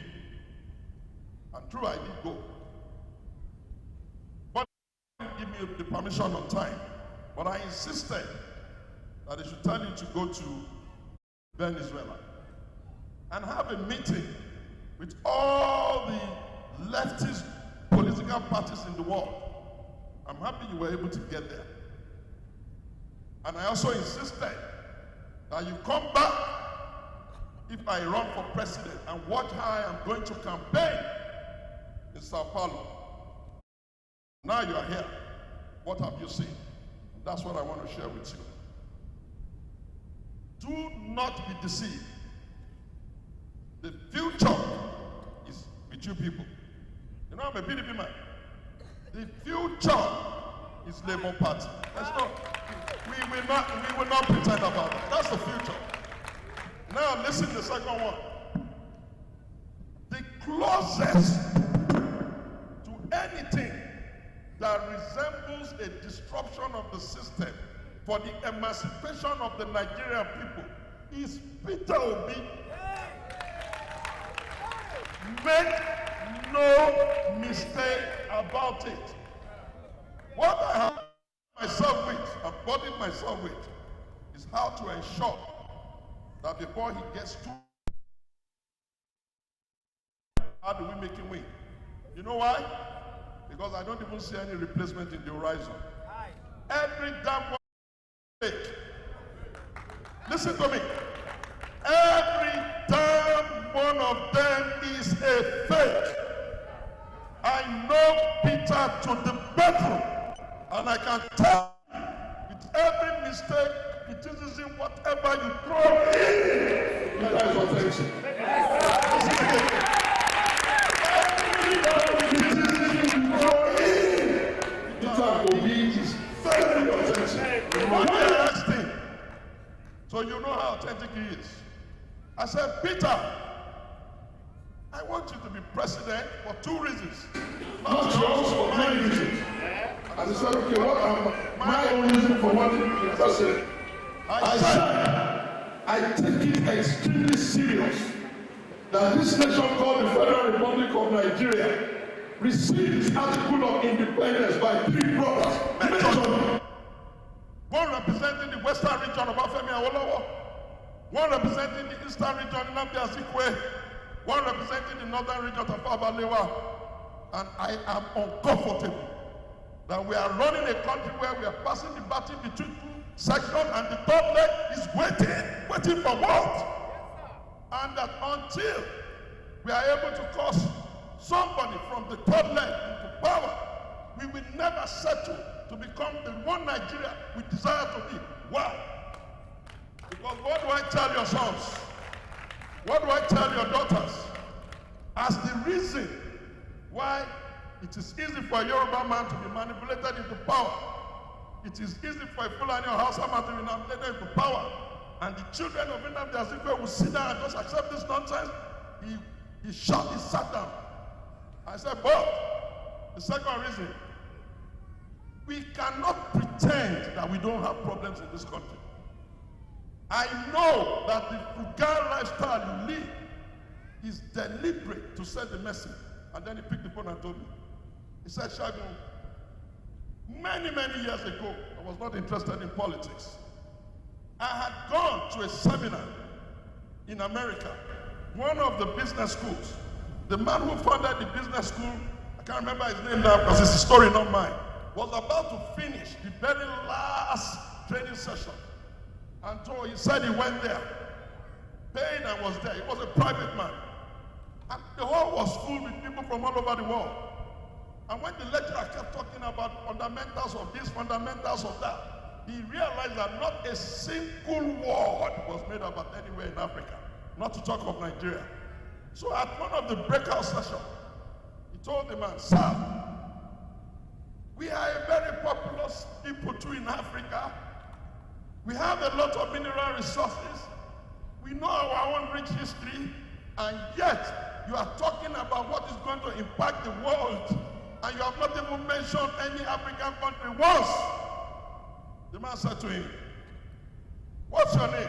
He introduced himself to Obi. He said, okay, when we are done for today's session, you wait behind, and then I'll answer you. So Peter said, he told me the story, and I know it's true because I saw it in his life. When someone is telling the lies, you know how to look at people, and you have the spirit of discernment, you will know they are just a fake. Yes. So he said, the man took him, and as they were walking, the man said nothing. After a while, the man brought out, I think, a $5 bill or a $100 bill, and told him, does he have any currency of his own country? At that time, he produced, I think, the 1,000 bill of 500. I can't remember the exact bill. So the man gave him the $100 bill, and Peter gave him the 500. Yeah, it was a 500 naira. The 1,000 was not here yet. So the man looked at our 500 naira note, and Peter was curious. Why was he looking at it? Obviously, Peter knows what a $100 looks like. He wasn't that mesmerized. The man was quiet. Then they walked further again. Then the man said to him, Peter, do you realize that the security features in your own currency is even stronger than ours? Look at this broken line. Look at this. Look at the watermark. Peter nodded. Then he said, what makes you think that this printed paper, my currency, is more valuable and more desired than this other printed paper, your currency? Of course, it's a master's class in business administration. Of course, Peter was quiet, because most of you will be too. What would be your answer? So Peter was quiet, and the man said, it's belief in your country. It's belief in your currency. It's belief in your industry. It's belief in your people. It's asking yourself the critical question, what is the purpose of a country that has a large population and they cannot read? Not necessarily in our language, but they must be educated enough to take informed decisions for themselves. For informed decision takes care of their health. They would not drink the type of water they are not supposed to drink. They will not do the type of thing they are not supposed to do. When you call them out to come and take a rational decision on behalf of the whole, they are able to interrogate. First reason. Second reason, any people that love to eat what they cannot produce will ultimately be poor. They will be hungry. Third, after the Second World War, the countries of Germany, Japan, and Italy could hardly feed themselves. You know what they did? They figured out a way to tell their students and their young people that the things they can produce in their country is the best for them. And so they started to eat potatoes because they could do that. Before you knew it, they were able to produce enough potato. The people got hooked on potato. They don't have to struggle about looking for how to import food from other countries, because what exactly is the value of the land and the people if they cannot grow their food? So Peter said, and I said to Peter, so what did you do? What did you do? He said, I came back home. The soul of Pascal Dozier, rest in peace. He said Chief Pascal Dozier had invited them to come and do a private placement to start MTN because they were just starting telecom. It's a private placement. You can't just come in and be doing like they do stock exchange. You have to bring the money that they are saying is the entry fee. Peter told me, before we went for that course, he had paid the entry fees of $5 million, which was what everybody had put down to be invited to be part of the owners of that big industry. Peter told me that when he came back, because of what he had heard at Abba, he was so distraught that he came back home. He went to Pascal Dozier, told him, please sir, I'm not interested again. Just give me that $5 million back. And I called my family, called my wife, and whatever was around me, I told them, please, everything we had before, you people can keep. Going forward, this country and its politics now owes me. Listen, going forward, this country and its politics now owes me. And took the $5 million as seed money that eventually gave him whatever, governor in that place and all of that. And if you see Peter is restless, Peter is restless because it is only the man who knows that can be restless. So that's the Peter story. When I tell you he's authentic, take it to the bank, he's authentic. I am still very much a leader of the People's Democratic Party. Now listen, how should we go about?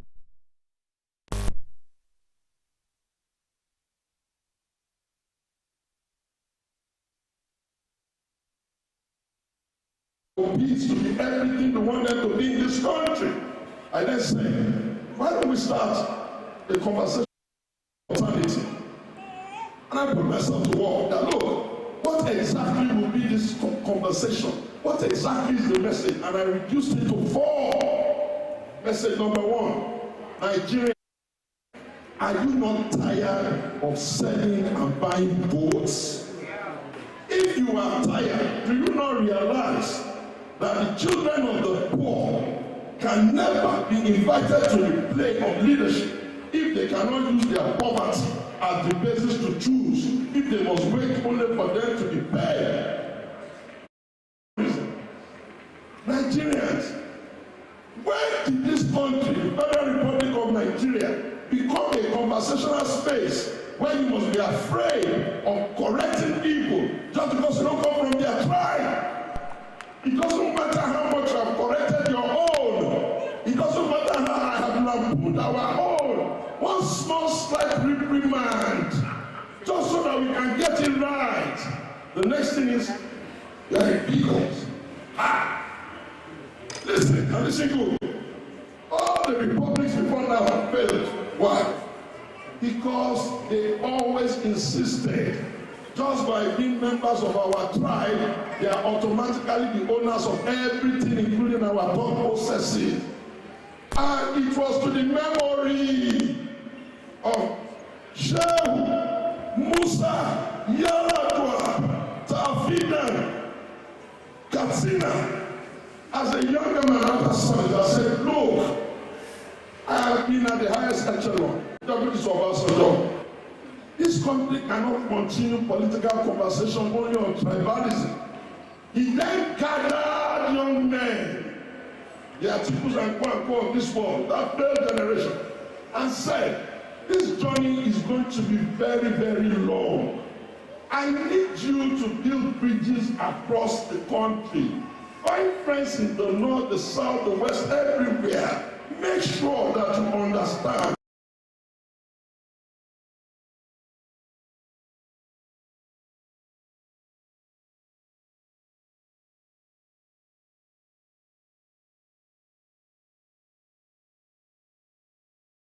Democratic dispensation.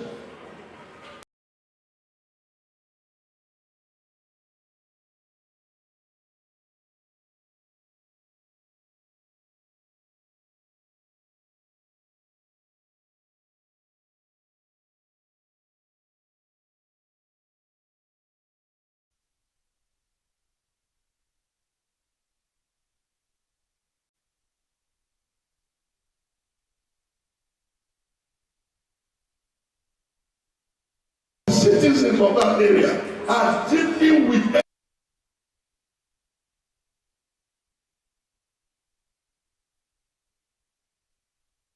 people have been killed, people have been kidnapped, people have been neglected at the ransack. Nothing moves in them. Okay, before this, and I'll say, okay, Nigerians, Obasanjo was president here. You all seem not to like him. Eventually, the Yar'Adua came. Luckily, or unfortunately, he died. Then Jonathan came. Then you all started hating Jonathan, and suddenly started writing Obasanjo. Then we were, of course, manipulated into ABC, whatever vehicle can carry us to get redemption. Then you all stopped liking Buhari, and now started liking Jonathan. Then Buhari was here for all of the times he was here. You all said you didn't like him anymore. Then the guy from Lagos, Emiloko, came, and suddenly you are all now saying you like Buhari. So I said, okay, Nigerians, enough. If we have been bringing you leaders that never satisfy you, is it not time for you people to go and help us look for those leaders who like yourself? Look for councillors, look for House of Assembly, look for Senate, look for Rep, look for government. You know what I hear? If by a fluke, and the proper management of the electoral process, which we will demand going forward, they don't know what is coming to hit them yet. If your man wins the election at the presidential, do you know how many seconds it will take for them to impeach him? If you don't have senators, you don't have rep, you don't have assembly, you don't have governors. The issues before us is very, very serious. And I keep saying, hey, obedient, I am your friend. I visited Peter more than 5 times before he will even agree to buy the form. I visited Nnewi, I visited Oriwu, I visited Igbo, I met the committee of Igbo Bank, I begged. Oh, people of Igbo, you will think you like business, but your children will be seeing this thing as cheating. Today, where are we? And therefore, I don't want, if God says, because all things are in the hands of God, if God says Peter will be president, I don't want Peter to be a president that will not deliver according to expectation. All this unnecessary sort of people combating conversation, getting angry every time. Come on! We know him, we've known him, we're supporting him, we're speaking to him. We're looking for the easiest way to make it happen. Stop quarreling unnecessarily. You can't be a movement that thinks that you are the only one that like Nigeria. The Nigeria you desire is the Nigeria even those ones that have not yet been emancipated also want. Take it easy. Everything got hope. Because what you ask me to do is talk about narrative management. Every bringer of hope must understand that his narrative must be more about hope. You know why? People get tired with despair.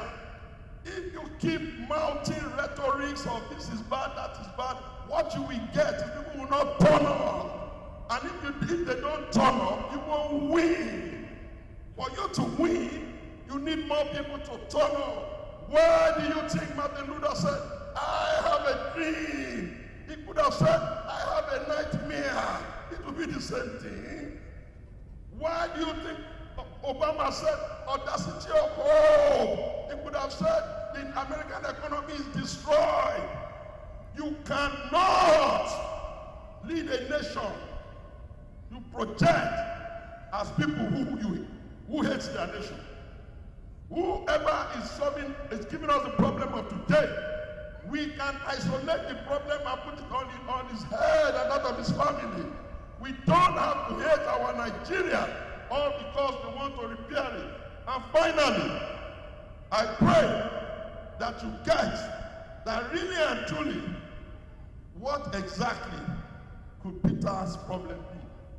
Absolutely none. It is the same energy that is in Peter that is supposed to be in you. You have to be his ambassador. All of us have to help him as much as we can. And Labour Party, the world is looking up to you.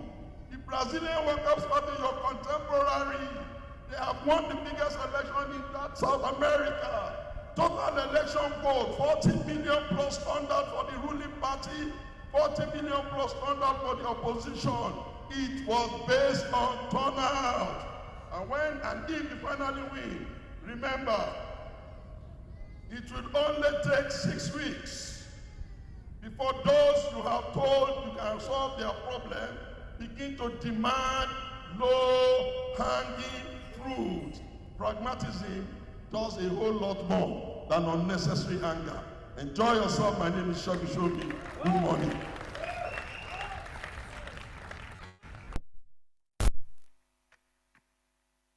No, you can do much better than that. People, make some resounding noise. Obedience woman abroad, this is the biggest message to you on Mayday Mayday 2025. One more time, put your hands together for Dr. Segun Shokobi. Thank you. What a word. What an expression. This is Peter Obi's biggest marketer as long as I'm concerned. Do listen to him very clearly and incisively. And I dare say that on the 31st, because of what Dr. Segun has done here, there is a book already written from Mr. Peter Obi. Everything that you know, plus what you did not know, including the story that Dr. Segun told us here today. Everything is in that book. And on the 31st of this month, tell your brothers, tell your sisters, come with your cows and your camels. Release your dogs and everybody. Tell APC and PDP who will be gathered here in this auditorium to unveil that book. I know the seats are limited. You don't want to miss that occasion. I will not tell you some of the people there, but certainly Dr. Segun, I don't know, I know you're out of the country now, but I need you here that day because of the things that you represent and who you are. How many of you are going to be here on the 31st for us to do that? Everything, Mr. Peter Obi and more. We're going to be unveiling that book here. It has everything about the 2023 election. It has everything that Peter Obi epitomizes in politics. Everything is there. I know that Dr. Temidayo, I know you flew all the way from Ibadan. If you're here, please can we just put our hands together for him? He made it here. Thank you. If time permits us, we're going to have him here. I know that Obedient General is here. Can we put our hands together? Obedient General is here. Thank you. Thank you. I know there are other people we're going to talk about and deal with. But as we move on, we want to also show an example of the young people. You know, when the acting chairman made her keynote speak, she spoke about many things. She's been in the business of politics for a very long time. I don't think, Senator Nigel Usman, I don't think she's 60 yet. But I know she's been in politics for over a long time, from commissioner to advisor to senator to minister. She's been there right from the very young age. And because Senator Etikingibe is in this building, she's all about women. Where sometimes I'm like, come on. She's driving, talking about women. And you're going to see more women come up today. But I want to welcome a young lady. And Peter Agada is here to connect some dots for us. Because it's very important. In the next 5-7 minutes, I need you to listen and listen very carefully to this young, vibrant Nigerian, to connect the dot for us between the public partnership and the labor. There is a connecting line. Ladies and gentlemen, let's welcome Enewa Peter Agada. Come on, put your hands together for your own. Come on, you can do better than that. Encourage her now.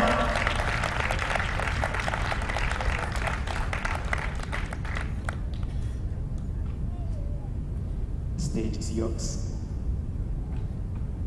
Thank you. Good morning, good afternoon, distinguished guest government representatives, colleagues in the industry, champions of development, and members of the labor force. On behalf of my principal, architect Dr. Peter Agada, a professor of acoustics and the chairman of acoustics a global leader in acoustic design and implementation, it is a privilege to speak at this year's International Labor Day Conference. I'll be speaking on labor in Nigeria, public and private sector realities. Labor Day Conference, a day that underscores the vital role of labor in national development. While we acknowledge the progress made, it is clear that significant structural and policy issues continue to inhibit both the potential of the Nigerian worker and the growth of industries dependent on labor skills. Nigeria's workforce is primarily divided between two broad categories: public sector laborers, including civil servants, teachers, medical personnel, and other government employees, and private sector labor, comprising artisans, construction workers, service professionals, and contract staff engaged by business and individuals. As a private sector company, we will be speaking to both the public sector, which we have interacted with, and the private sector, which we base mainly in. While their functions differ, the challenges they face are increasingly similar, such as unstable incomes, insufficient training, and lack of long-term security.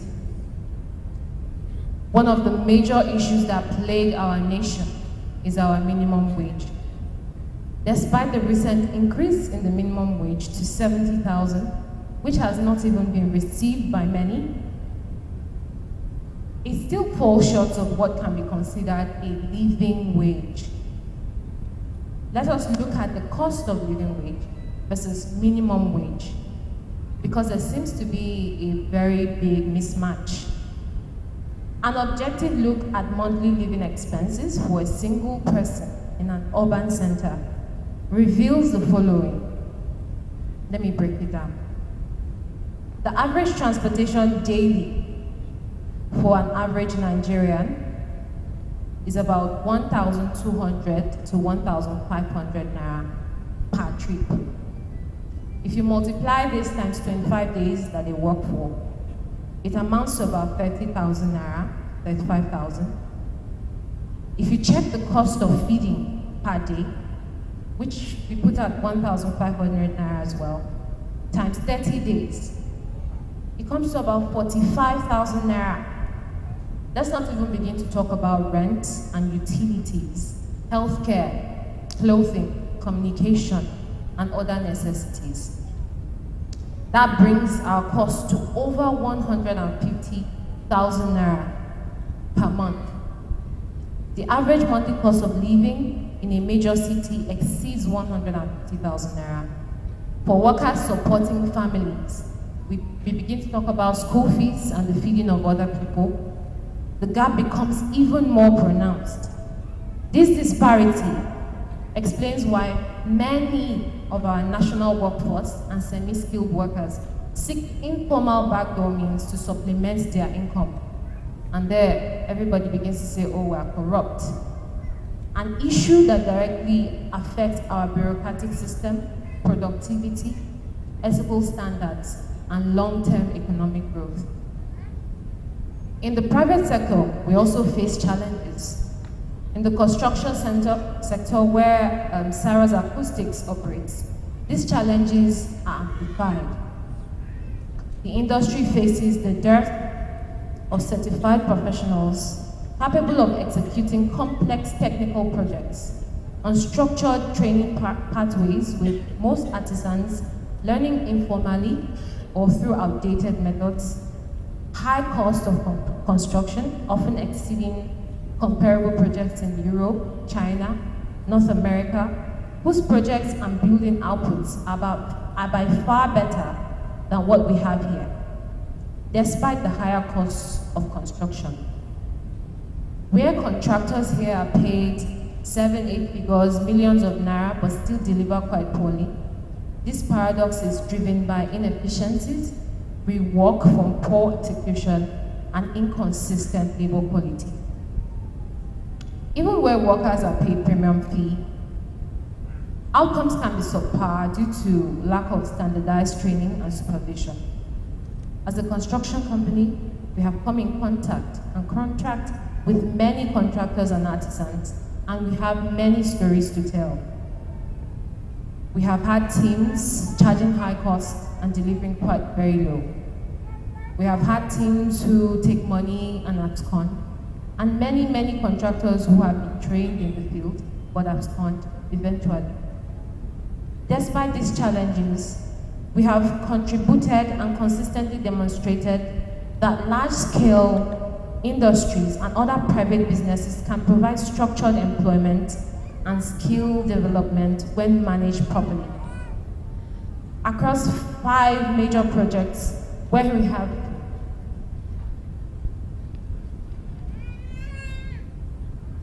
have demonstrated capacity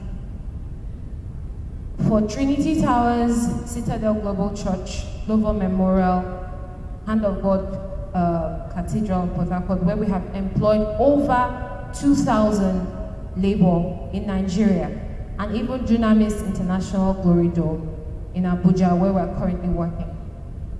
Each of these projects not only contributed to national infrastructure, but also acted as employment hubs and informal grounds for local workforce. We believe that with the current gap between capacity and delivery, and to build sustainable labor, the following measures are recommended. Redefine the minimum wage. It should become a living wage, tied to regional cost of living benchmarks and reviewed periodically. A national vocational training institute and certification framework should be established, especially for high demand sectors.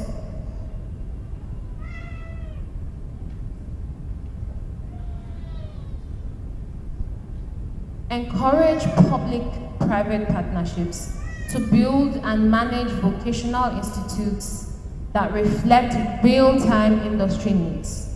Offer tax incentives to companies that invest in workforce development and long-term employment pipelines. Implement regulatory oversight for professional delivery, ensuring standards are met for large-scale projects and industries to reduce waste, delays, and substandard output. As I conclude, Nigeria's economic future depends not only on capital and technology. Nigeria is largely dependent on its labor force. The people are the ones who build Nigeria. We have to increase human capital development. It also on the capacity of its people to deliver quality work consistently and ethically and receive equal remuneration. As Sarah's Acoustics, we believe in contributing to that future, not just by completing great projects, but by supporting policies that elevate the standard of labor across both the public and private sector. We remain committed to collaborating with champions of development and other leaders in industry in designing practical, inclusive solutions to the challenges facing our workforce today. We come from the private sector, but we understand the public cry, and we're a firm believer that Nigeria can be great if we work together and make a brighter future. Thank you very much.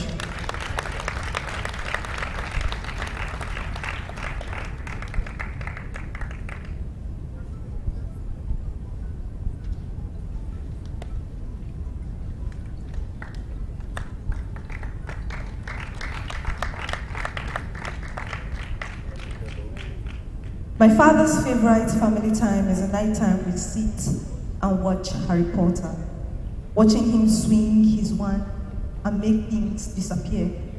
This is how we have a good laugh. Watch an existence fade into nothingness like my father did. Make headlines, make sick tweets, make pity, and have a good laugh.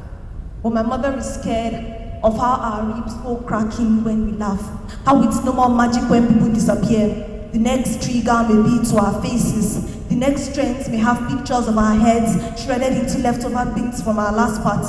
But it may be easy to pass because this content contains sensitive scenes. When the clouds go dark, we remember that tomorrow we may not be lucky when there's a bang on our gates. Our tongues are tied up in questions we cannot pray. We cannot ask God why the devil shows up when we pray. Were our bodies made to shelter our souls or prove that he can make a resurrection of mutilated bodies? If crying is the best act of worship, why are we still unheard? Is our sin so grave that we stretch our bodies to the grave to find peace? Why do we bury empty coffins? We all seem to be disappearing, like the Chibok girls who never found their way home.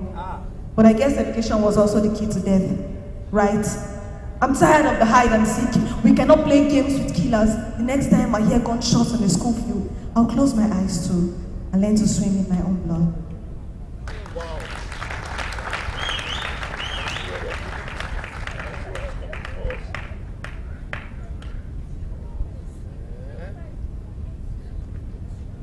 Did you even hear anything she said here today?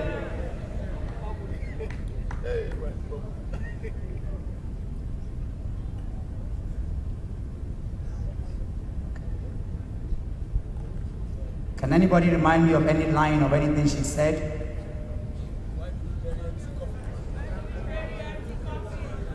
Why do we bury?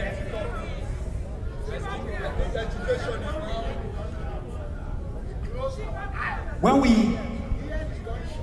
we hear the gunshots, we do what? Yeah. Yeah. The liberality of governance, vis-a-vis protection of life and property is lost. Absolutely. When we hear the gunshots, yeah, we close our eyes. Why do we close our eyes? In our own context, shall explain it. In my own thinking, we pray for the unknown, for a nation we once had that is devoid of Christian and Muslim. Thank you. Who else connected with this? Any other line from what she said?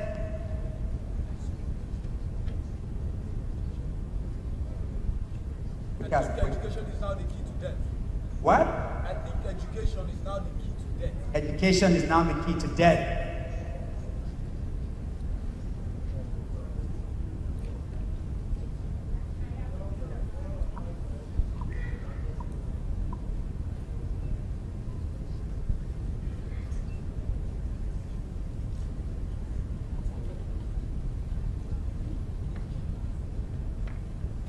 One more time, can we appreciate KJ for that piece and performance?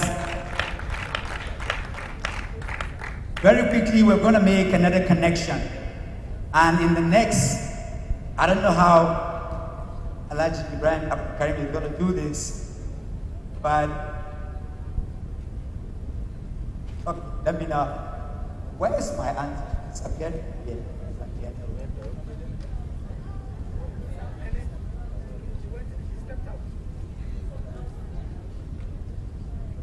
Are you ready to pray? Ibrahim Abdulkarim is a friend of the brother. He's going to help us just connect two dots between politics and labor. There's a connection. He can do this within 5-7 minutes.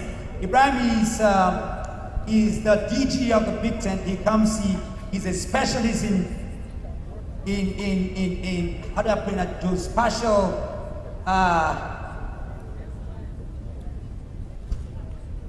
you help me.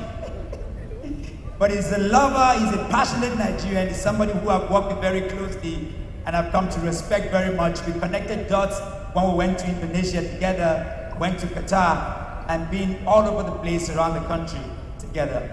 Ladies and gentlemen, put your hands together for Alhaji Ibrahim Abdulkarim. Thank you very much. Thank you for having me. I wanted my auntie to go first. Any Obi, so that I can tap something from her during what I'm going to say. As you hear the shout, Mayday, Mayday, Mayday. And every speaker here has explained to you, and it's very easy. When it's Mayday, that means something is going to crash. That's just what it means by it. So if you don't do anything, it will crash. I will look at the label, and I'm very happy what my brother from PDP said. We have something that we don't know how beatable it is. The Labour Party. This Labour Party that we have seen, it happens in a lot of places, including the England we are talking about today. It's the Labour Party.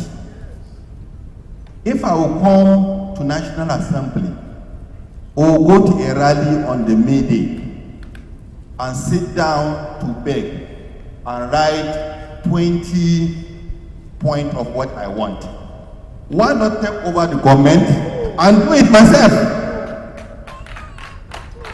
That's my pain.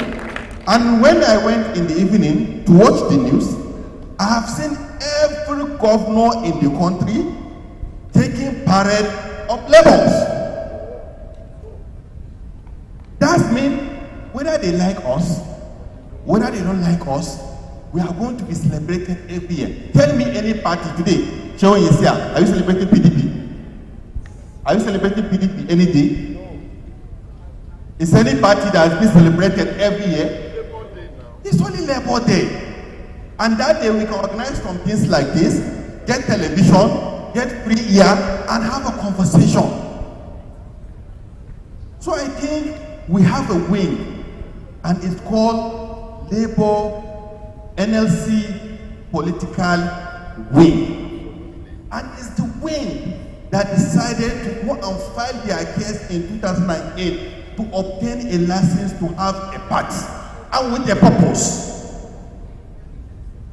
We have 47, as of today, 47 unions and associations.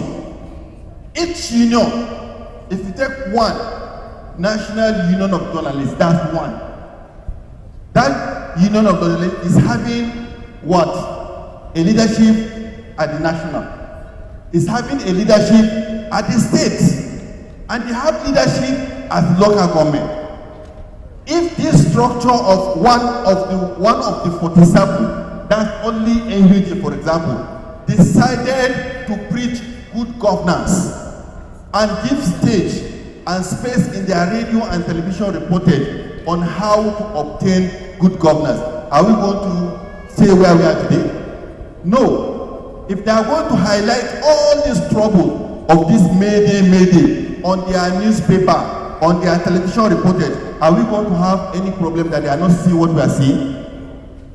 So that idea of that political wing, and that you see the Labour Congress President, Joe Ajaero, is trying hard to retrieve it from those people that think they can carry it and run away with our allotted 6 million votes.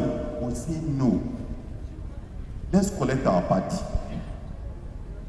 Coalition or no coalition, whether we come together, we do merger, whatever they are talking about, what we are more interested in is having what is ours to be ours and arrange a system that can help. That's number one thing that we're supposed to do. Any other thing, the conversation will come after we have arranged ourselves. Just think loud. If this group of 47 unionists decided, as how you see them in Abuja, how you see them in all other states, to monitor or to advance the idea of reform in INEC, was it going to be a problem for us? That is no. If they decided to be mounted as the coalition centers all over the country, would they be easy for them to use glitch and rig us? No. So we think we have to look inward. God has given us something. And what Mr. Shegun has said is really, really important to all of us. We have something very important, but we have to know how to use it. Let me tell you the truth. Today, if you have a gun in your house and you have bullets, but you don't know how to operate a gun, Somebody that knows how to operate a gun comes into your house, you have already dashed him something to kill you. Do you get the analogy I'm trying to get? I'm going to get to you. If you have a gun to protect yourself, that's the idea. You want to protect yourself. But you don't know how to use the gun. And you keep the gun beside your bed. Then somebody enter your house that knows how to use a gun. And he now get the gun. What did you supply? You supply what will kill him. So what we are trying to say is that if we want to beat them in their game, we have to know how to play the game. Politics is not emotions. Politics is not activism. Politics is plan. That's why they are ahead of us. We sacrifice to come here. And my senator is telling you, every day they sleep around 3 o'clock and wake up around 6 o'clock. Some of us here, we sleep around 9 o'clock after NTA news and wake up around 9 o'clock the next morning when the kunu and the kosa is ready. And we want to remove them from power. You get what I'm saying? You can't remove those kind of people from power. That's not how we remove them from power. As they think, we think. As they plan, we plan. This 2027, we have to plan. We know what went wrong. We try as much as possible to solve that problem and go to the field. And I'm sure for any one of you, don't sit down and hear what they are saying, trying to gaslight you, trying to tell you if you don't have governors, you don't win elections. All are stories. I was in CPC, I can tell you for free. I was part of 2023 Labour Party, I will tell you for free. Don't let them, because they see governor moving. Governor don't move with votes. You only move with money. If people decide to reject that money, there is nothing he can do. There is nothing. We have seen it. Joe Ajaero, they brought the money in 2015. The money refused to work.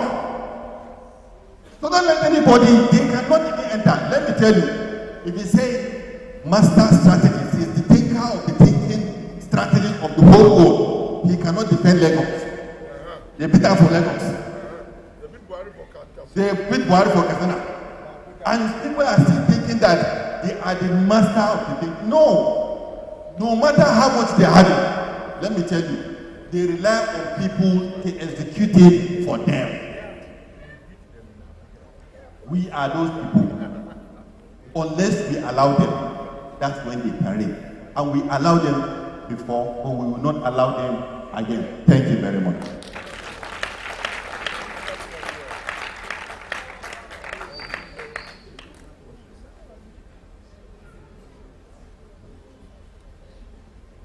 Are you here or what? Come on, one more time. I appreciate Alhaji Ibrahim Abdulkarim. Thank you very much. Thank you. The only Alhaji I know with one wife. Yes, Ibrahim promised me. Are you having fun here tonight? Somebody learning something new? Before we take an advice from a legend, I'd like to welcome one of Nigeria's, how do I put it now? She's a protest leader, she's an advocacy leader, she's been a team, headed several big international corporations, and still moving on. We see her a lot of time on TV, very fearless. You know, I just warned her this morning, I said, whatever happens, that your signature here, if anything happens to me, you're going to be in trouble. Anyway, just trying to sound like my daughters. One day, I was going to take my breath up, and they said, if you try that, you don't come back home. You know, so, Mom, if you try it.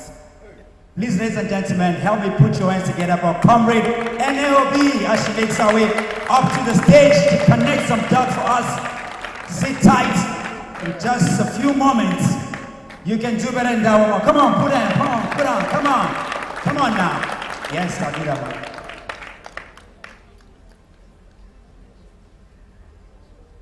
one. The distinguished senator, my dear sister.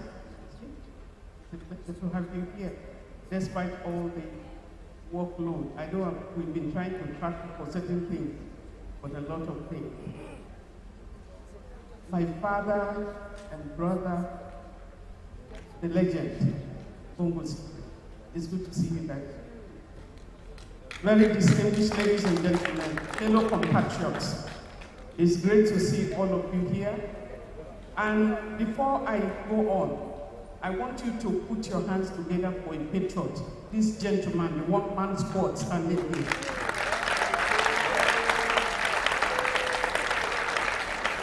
That's a patriot. In every protest, he holds his flag. Nobody pays him transport. Wherever you are going, he carries his flag. What is burning in this young man? And I wish he will have time to speak to us for 2 minutes at the end of the day, because there is something in him very vibrant. When we were growing up, there was no need to talk about who is the patriot, because the majority of Nigerians were patriotic. As a patriot, so that's something that we don't argue with. Are you a patriotic Nigerian? And I think that is one of the questions that needs to be asked. In whichever, I'm not a politician. I'm here, Mo invited me, and when there is, organizing in terms of citizens organizing for the best of Nigeria, you will find me there. If you are protesting for the best of Nigeria, you will find me there. And it depends on who we are talking about. What is the quality of your own self as a patriotic Nigerian? How hard is it to be a patriotic Nigerian when it comes to the issues of corruption, the issues of poverty that we have today? So I want to say Happy May Day to all of you. I celebrate each and every one of you. I celebrate you women who are working in silos and working to keep a production of the human capital. Women are working in their homes, but they are the unsung heroes. Women are working as petty traders. They are the unsung heroes. And I want to say that the election, I used to be country director of Actually, and also I was the convener of the Nigerian Civil Society Situation Group. So I led many of the civil society organizations to the 2023 general election. One of our staff called me 2 days ago, and he said, "Ene, why didn't we listen to your advice?" After the 2023 general election pronouncements, many of us were sick, because we worked for transparency and accountability in the election. 2 years before that, I can tell you that many of us were not sleeping. Because all we wanted is a peaceful exchange of power. Let the votes count. Whoever goes to vote, let their vote count. And that's why the BBCs, the machines that they're talking about, the Beavers machine, when we're going from one election to the other, the up-cycle election, we were looking at the votes counting up to the point that I remember that in the Anambra election, before 10 p.m., we had almost 90% of the election results already. And in Osun, in Ekiti, and all of that, we had the same thing. So we were very positive about the 2023 general election. And a few months before the election, we were told what was going to happen. And we contacted INEC. We challenged INEC. This is what we are hearing. But rumors don't start from anywhere just like that. And the rest is history. And the reason why the staff reminded me is that I thought many of us needed a psychosocial support. Because what you believed in so much, and all of a sudden that is taken from you, we know that the elections were stolen. But we were watching it, so we went through trauma. But in Nigeria, when you are going through trauma, people don't go for psychosocial support. Yeah. And I told them then, there was a time I had to relieve about 35 staff. All the management staff went for psychosocial training. Because something that will traumatize your life, you need to pay attention to it. And so he's now saying, I wish we went for that, because everybody is sick.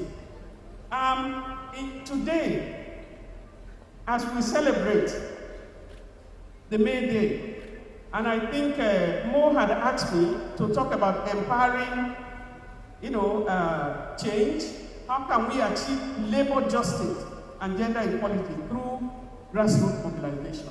And I'm happy that there are so many people from the communities here. And that is another essence. I'm a human rights teacher. But when you look at labor justice, what are we talking about?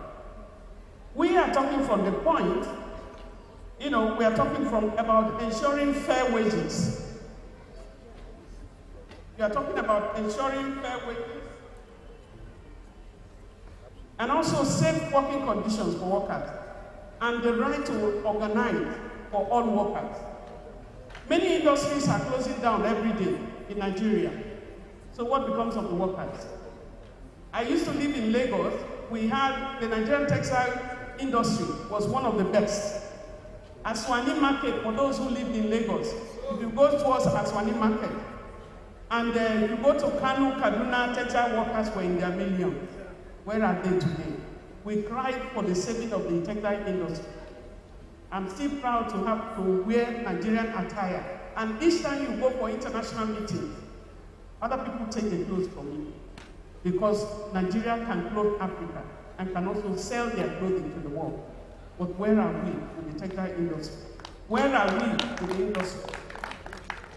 And so the issue of gender equality also, is a state in which access to the rights and opportunities are unaffected by gender.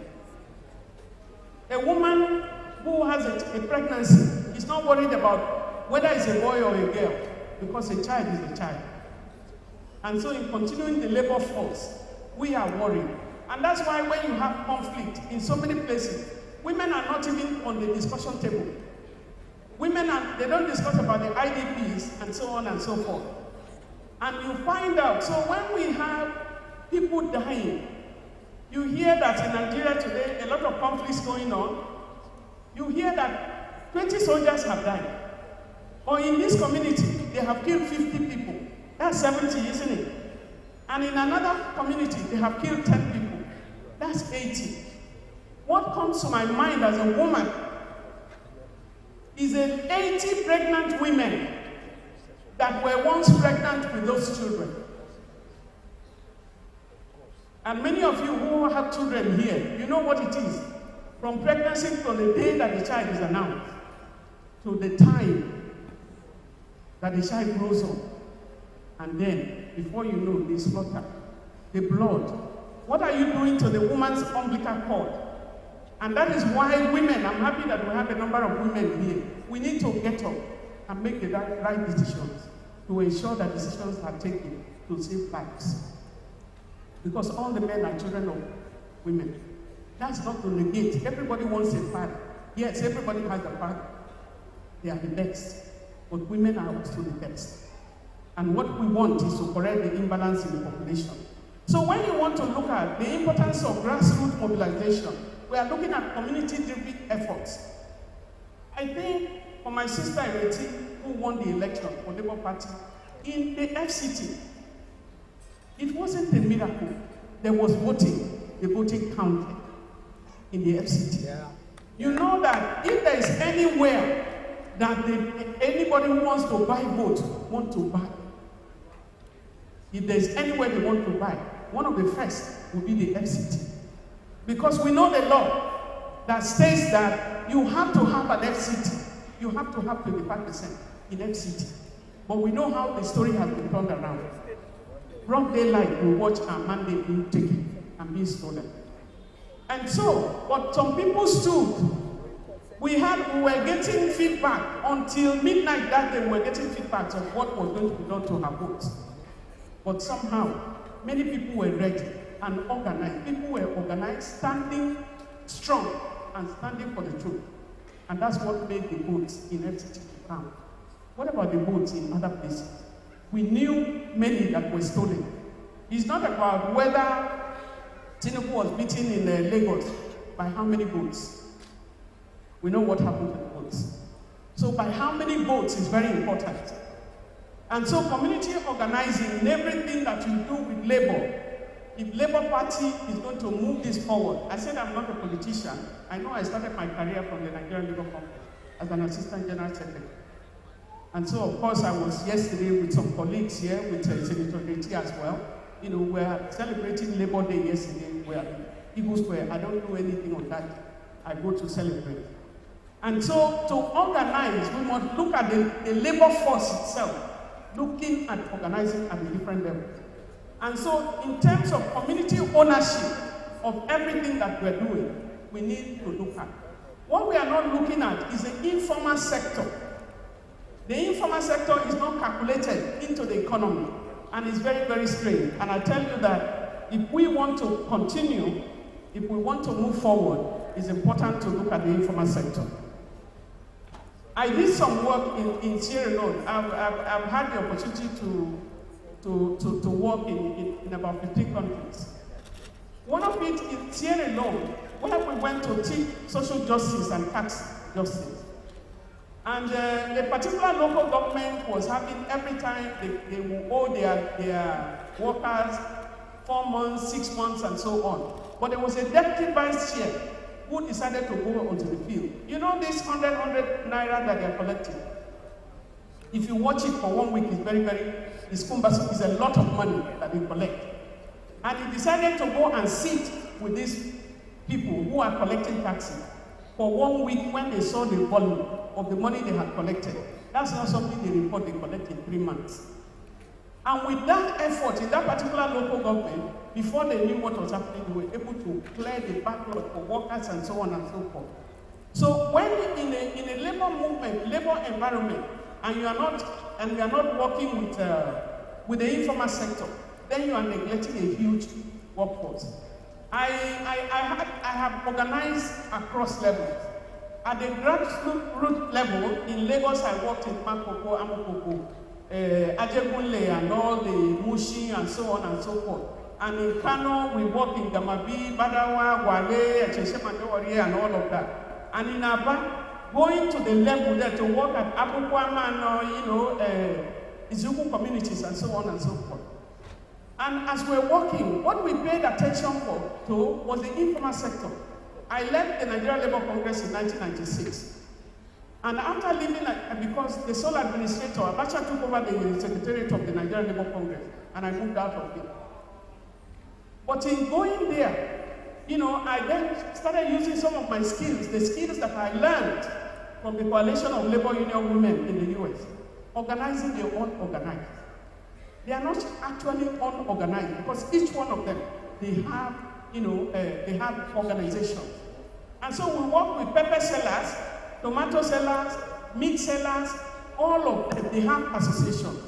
If we are not paying attention to their organizing and including them in the labor movement, then we are just looking. Because we need that connection to the grassroots movement. I think that's one of the things I want to bring on board. There were organizations in Argentina. In Argentina, you have Mi Una Menos, a core organizing environment where they turn things around, the grassroots movement. It had to do with gender-based violence, and they did a lot of organizing. You also hear of Wangari Maathai, and how she led a green belt movement, and how she organized, planting almost about 5 million trees in the country. About 51 million trees in her country, empowering about over 30,000 women and controlling in that environment. And she has made a legacy, though she's not here today. And like our Comrade Chicken put aside, what are we doing today? What should we be doing now as we move forward? Is to be able to invest as my sister, distinguished Senator Reti, brought out. You want to do something, you need to be part of it. At what level will you be part of it? If you cannot go for election, are you ready to vote for somebody to make a difference? You need to have a part in it. You may be a voter today and you don't want to be a voter tomorrow. We can organize. Women are the owners of organizing. They have the CBOs in the community-based church groups and so many groups, community groups and so on and so forth. Why are we not taking a stand to qualify other women? But it's not just about saying we must have women there. Are we organizing women and building their capacity and connecting with them, to go for the next step? We need to be data-driven.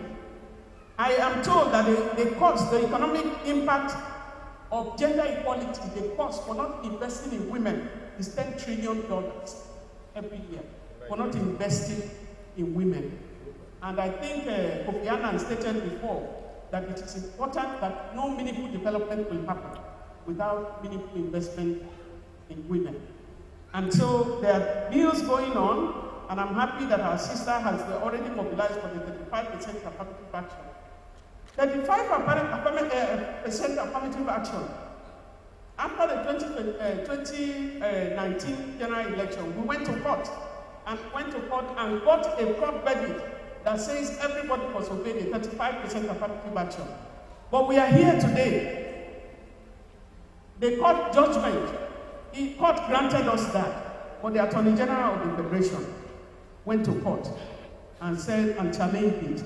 I said, how can the Attorney General of the Federation challenge a court judgment? A court judgment about 35% affirmative action on women when you were part of the Beijing Declaration in 1995, and then you have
for Nigeria.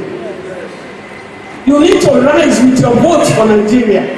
You need to rise in the constituency where you are. Don't just vote. You need to defend it.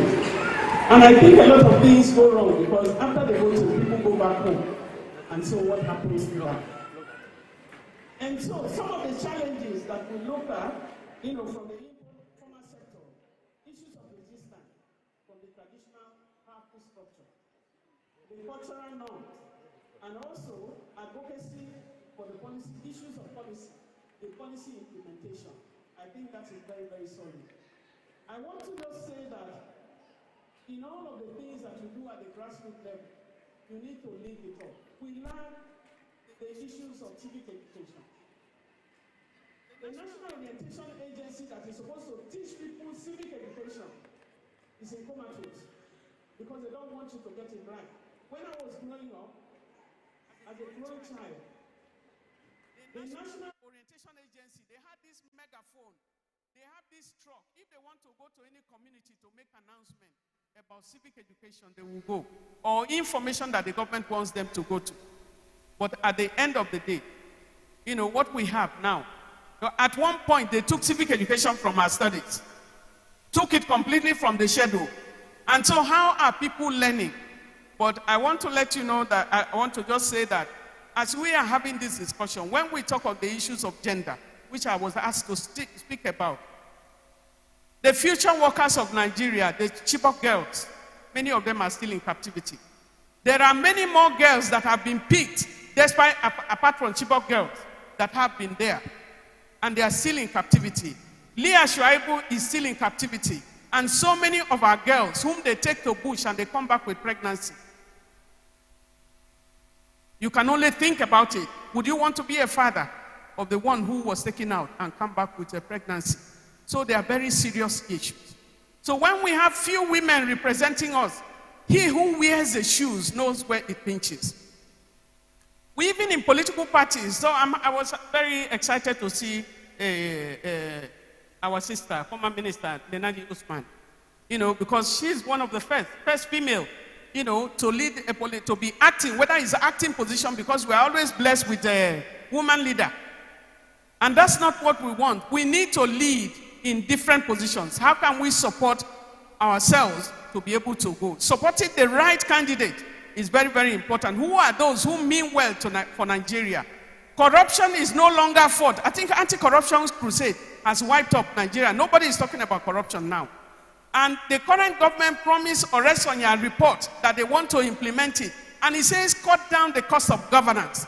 When you see a governor passing, or you see the president passing, all our leaders is, what is all this? And you see the prime minister of Britain with just a motorbike and then one vehicle moving. And the poorest of the poor, the poorest countries of the world, because if you want to tell me, Nigeria is a rich country, that's right. But right now, as poverty, almost the poverty capital of Nigeria, means we are the poorest of the poor. It means our leaders are the poorest of the poor. Poverty in their head, because how can you be riding so many vehicles when so many people do not have food to eat? The cost of governance is important. End bad governance in Nigeria by choosing the right people. End bad governance in Nigeria by making sure that our electoral systems function. I want to tell you just one more thing. That the current INEC that we have the technical competence to have delivered one of the best elections. Whoever made them to sin against Nigeria will never go free. And all of them. So it is important that we continue, because the power seems to have been more powerful than them. Because I was watching the INEC chairman announcing elections, and all of a sudden I think I don't know the person that I'm looking at anymore. What has bedeviled Nigeria? What did we do to Nigeria? Everybody competing, they are Nigerians, and we are allowed to vote for them. And so it's important that as we go home, as we organize, let's look at the labor workforce that nobody thinks about. The pepper sellers, the granite sellers, and all of them. They need to be given their rightful place because they are contributing to Nigeria. Nigeria is grinding with poverty. Nigeria is grinding with hunger. There is hunger in the land. I don't know how many of you, before you came in this morning, how many account numbers you have gotten. For those of you who are working, please send me 1,500 so I can buy food for my children. This cannot continue. We need to have a change, but we need to be the change that we need to be. So I want to congratulate you in organizing for today. I want to say well done to our sister, distinguished Senator Ireti, for the work that she is doing.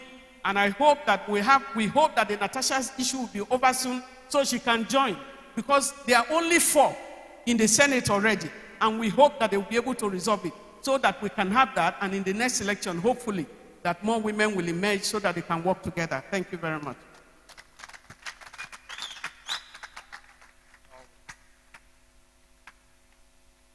Please celebrate Mommy Comrade Obi, always on point, firebrand, unshakable, unsellable.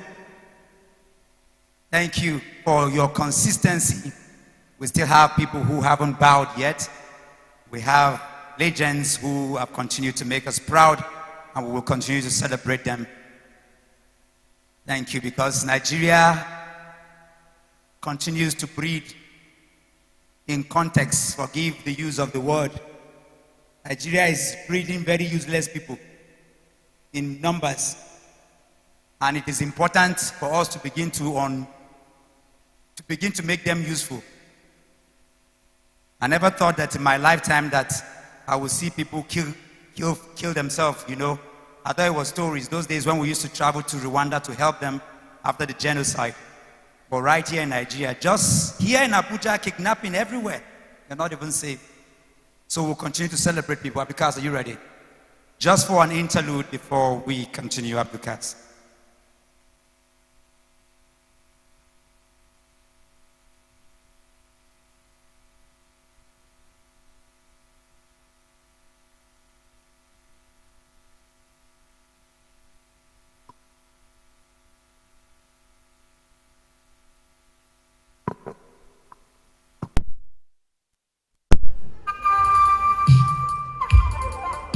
Not yet, not yet. Let me get.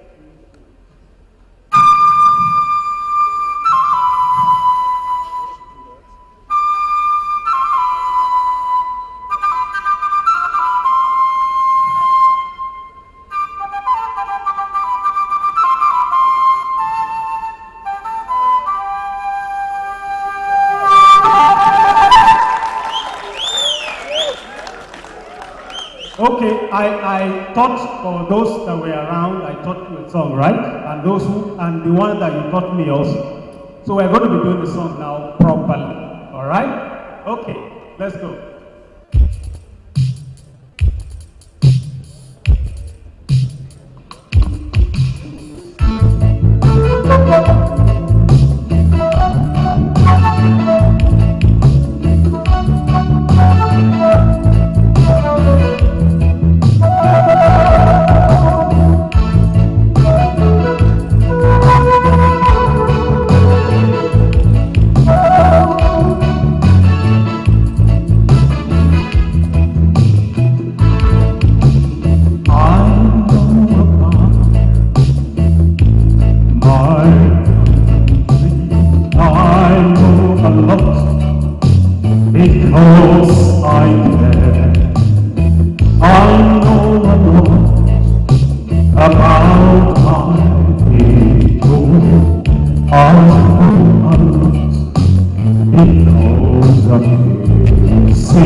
Thank you.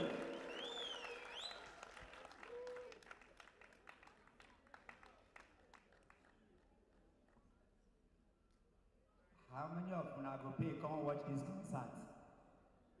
Isn't that beautiful? Refreshing, energizing. Nigeria, we've got the best. Put your hands together for Abdul Pass. I mean, Sharon is incredible. This guy plays professionally. And Abdul Pass can match up.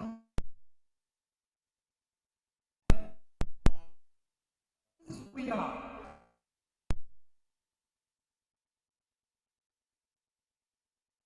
We are. And so it's an aberration that sometimes when you watch those who are in the hands of authority, their creativity and engagement do not match up with the average Nigerians on the street. I said you again to remind you the opportunity to sit with presidents and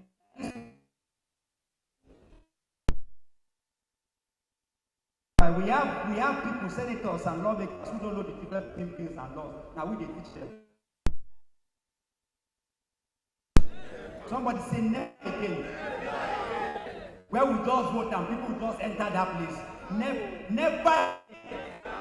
We will scrutinize you. We will check your track record. We will find who you are. Say never again. Yeah, people, Jagwajantis, carrying cars, just corrosive people that are not fake people that are not deserving of anything. And then when they talk, they look at people like, imagine, some of them accidental mistakes. Do you know what it takes to train a police person? I was in the barracks in Kaduna. Do you know what it means to train a soldier? The intelligence that, so you go through all of that school and then you return that, you measure somebody based on his grades. That's the monumental failure. That's how Kopi school. Yeah. I don't, Momusios, give me those works to use for them. How can you reduce people to dreads after going through all the intelligence and all the schools? Then you judge people by how they do.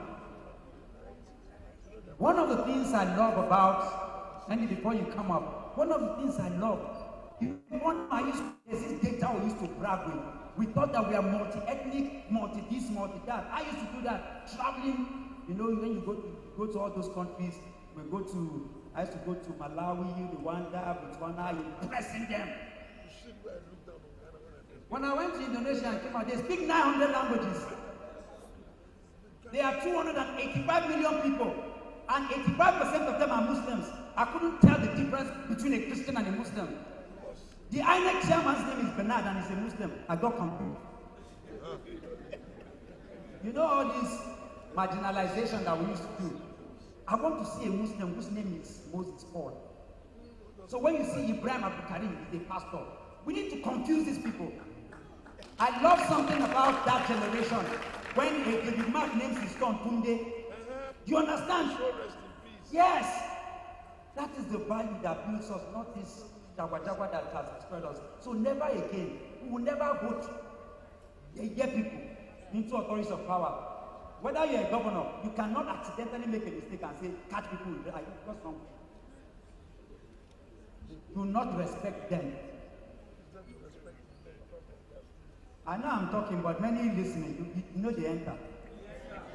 They enter. I trust the people in this room, and these ones here, I trust them. When are they here?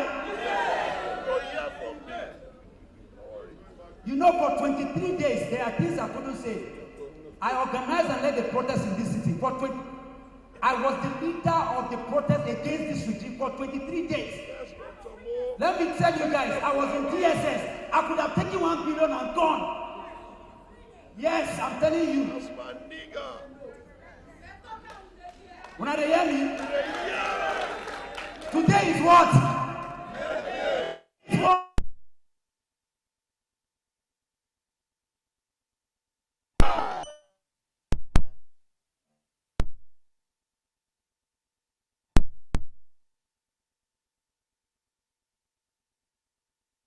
Some of them were coming and begging.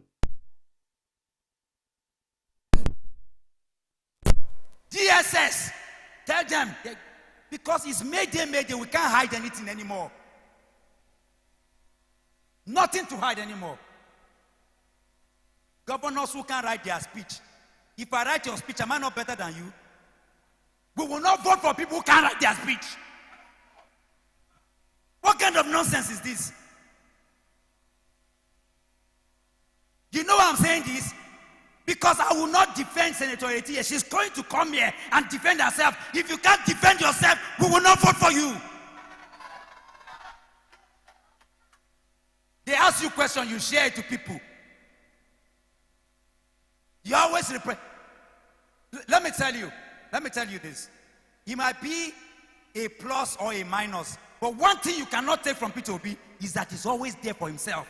You can call him anything, no, he represents himself. Even when you write for him, say, no more, this is what he can write himself. He will be there himself. He's in Bokos himself. He's in Maiduguri himself. He's in Enugu himself. He's everywhere himself.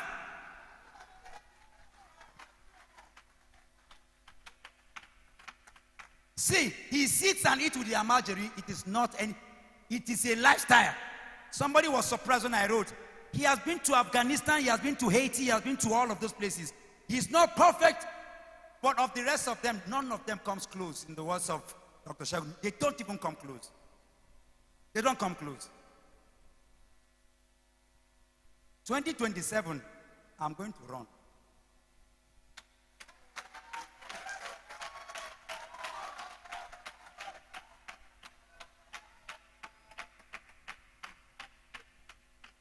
I saw one minister that stole votes and added and padded to this. He's been making. Do you know I'm in the FCT? You come to Abi. I did my PSC, my master's and PhD. I did it in this country. In university, when I went to University of Abuja, Abata's daughter was there. Natasha was. We were all DK. We were all in school, and I've been around the world. Where I did not school abroad. Do you understand what I'm saying? I am a worry boy here, and somebody will come here, and you think election will not take place here. We can hear the talk to. I dare here. My name is Dr. Mo. Madmo. I dare for FCT. You say waiting. You say waiting. Say you go win FCT. You say waiting. Make I tell you something. Let me tell you something. They stole Kuje, they stole Kuje's vote. They stole Abaji. They stole Amak alone. He defeated Ajuda flat. Amak. No, you're not getting me. You're not getting me. The vote of Amak alone finished everything. And we did here. On election day, I was in 20 polling booths. Me. And then you come here, a stranger, to my land, to say that what? Let me tell you, let me send them some message. 2027, money will fail. Somebody say money will fail. We have seen it in this country. You can put all the money you have and you will fail. You know, I'm tempted to say, collect the money and not vote for them, but because it's your money. You can collect it, but there are people like me. To hell with you, Ubanka. To hell with your money. God punish you with that money. So there are different classes. If you can collect the money, and that's fine. But there are people that belong to my ideology. You know why? I can't take my money, the money that is meant for my children's school fees, I can't use it to buy a car. The money that is meant for my house rent, I can't take it and chop a bar. Do you understand? So I can't collect my money from you. Because do you understand? And don't you worry, all those that have collected money, when we come, I swear they'll go to jail in this country. They will go to jail. See, let me tell you, Jokowi was the past president of Indonesia. When he learned that Peter Obi was in Indonesia, he was in Abu Dhabi. And when we asked why, that the current president ensured that every agreement that is had around the world, he has to go and finish them. He's not the president, though. So he came back because he had to meet Mr. Peter Obi. Do you understand what I'm saying? So there is a president, but the president says, you do agreement with Abu Dhabi, go finish them, come back. The current president, they send them to finish the walkway. I mean, let's even say we are playing. Let's go with even what is wrong. That out of 98 million voters, Tinubu came in with the crooked 8, which is less than 10%. If we have correct, what are you afraid of? When you combine Peter Obi's vote, the Atiku's vote, and it's less than 25% of the total vote. Tinubu is not Nigeria's president based on data because you are less than 10% of the registered voters. Listen, in Indonesia, they have 204 million registered voters. At the last election, it was 81. We were there now. You see, as a thing, you know, so when you get experience, nobody book, you go just come out. Because they talk.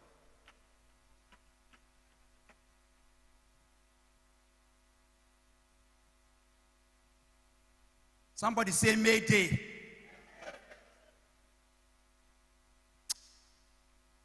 How many of you know Adewale Adebayo?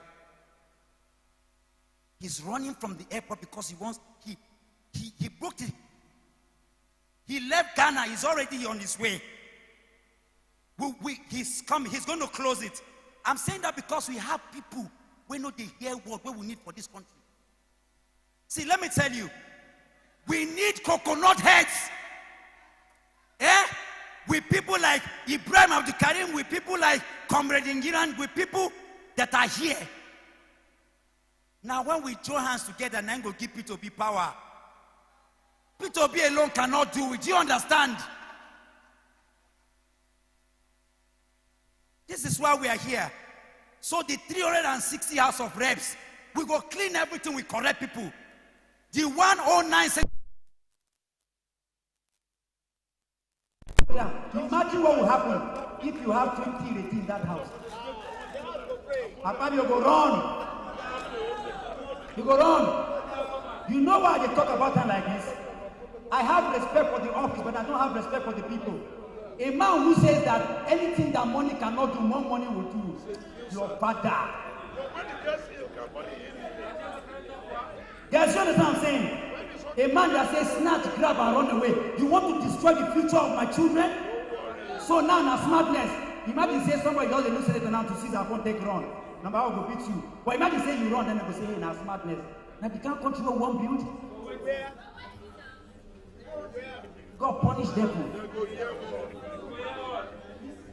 So I am saying it to the minister of the FCT. This is headline. You cannot stand and declare the next result of 2027. They don't want you well. We are a people of decorum. We have ideals and we have values. If you win election, we get carry go. But you rig them, we go rig your life. Guess what? Mayday, mayday, because when this plane crash, nobody will survive. Nobody will survive. I could live anywhere in this world. I can take my two beautiful daughters and go anywhere. But my mama dey here. My brother dey here. My cousin dey here. My friends dey here. On my way dey here. So I won't do am now.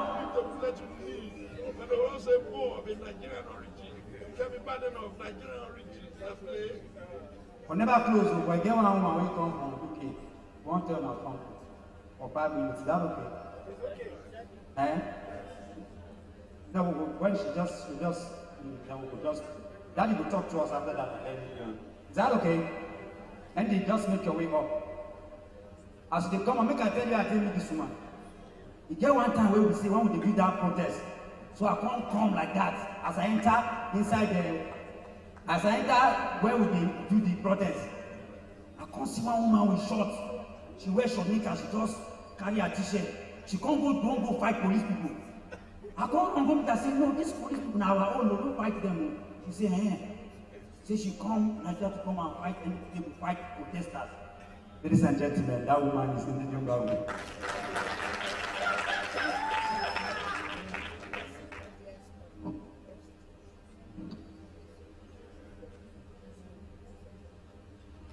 fellow Nigerians,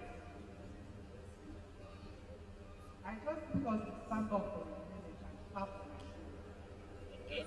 1 minute, just stand up for a minute and let us finish our stand up.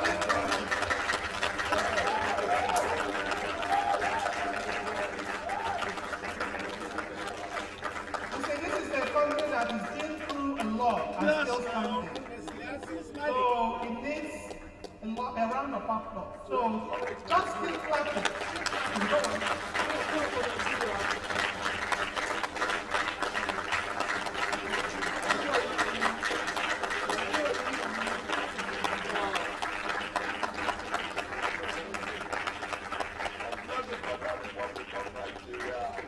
Chances of one being raped, and they survive it, and they are still standing. This is what Nigeria is. So thank you very much, all of you that left everything happen coming today just for this occasion. Can you hear me now? Is it better? Okay, because you need to hear me. Okay, so I'm just going to give you a vote of thanks for all the beautiful people that came here today. So, distinguished guests, all of you, fellow patriots and believers in the Nigerian dream, both here and across the world. As we continue in this gathering, can you hear me? Yes. I stand here not just to say thank you, but to echo the thunder that is roared through in this hall today, and to honor the pulse that keeps Nigeria alive, the Nigeria workers. Are we here? Now we are the laborers. We are the ones that move this country. Yes, we are the marginalized. So today, it's not actually a ceremony. It was a declaration. You've heard Dr. Mo speak loudly about this declaration. We've heard many of our speakers do the same. So a national SOS transformed into solidarity, strategy, and surge. And for that, we owe profound gratitude to some of the things I'm going to mention. I mean, most importantly are the people that are here, actually. I mean, our officers with you all that came. So, the other person is the partners and the conveners. The Free Nigerian Foundation. That's us here.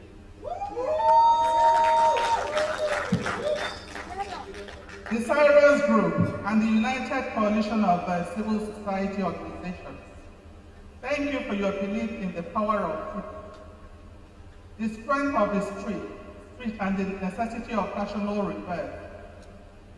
You dreamed this, you dared this, and now we are here. To the speakers, icons of the conscience and courage, who lent their voices and their truth to this platform. Some of us wanted to be here, but they couldn't come. Comrade Ajaero was supposed to be here, but unfortunately he couldn't come. Senator Ireti,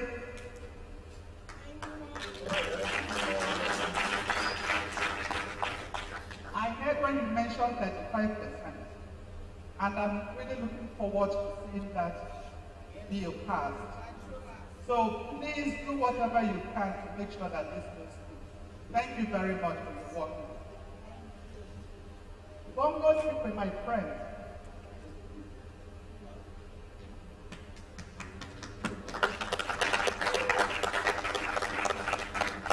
I mean, you know when people talk about your generation, and then I remember you, I say to them, it's not everyone in your generation. So thank you very much for what you have done. Thank you, sir. Prince Adewale Adebayo is on his way. Dr. David Okunla. Dr. David is one of us. Dr. David, unfortunately, because of the glitch, we couldn't present his So, Dr. Okuta, thank you very much. Senator Nanadi has gone back, but thank you very much. We heard you loud and clear. Professor Wakopia, the Elder Forum, members of the Obedient Movement, are we all here? Yes. Come on, guys, are we here? Yes. Okay. Comrade Obi, thank you, ma'am. Thank you so much. I've seen you quite a few times. Thank you so much. DK, where is DK? He's very humble. I'm sure he's hidden somewhere.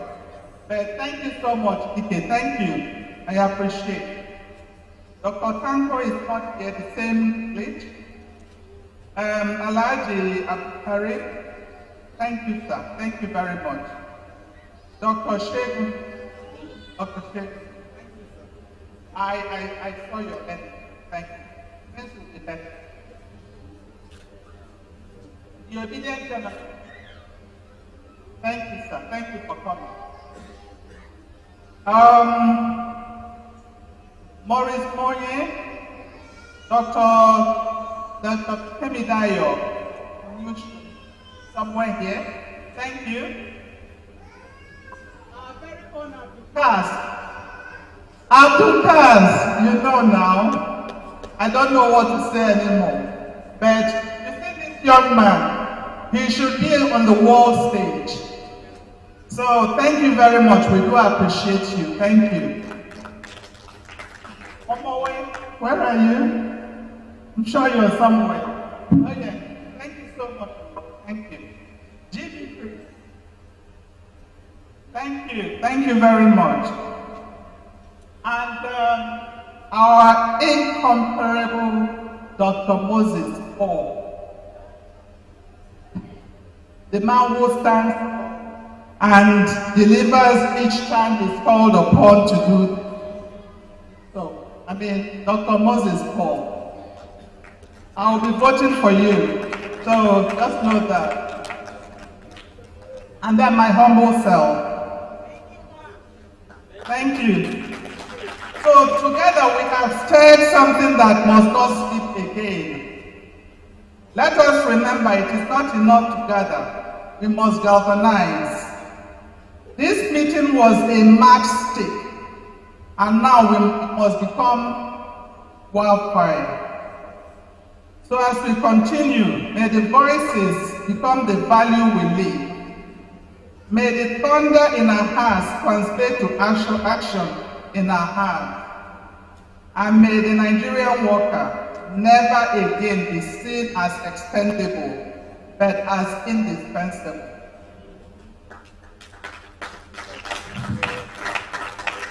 And may the power surge we unleash today never be dimmed. Long live the Nigerian worker. Long live our republic. Long live the spirit of patriotism. I am Ndidi Mbao. Thank you very much.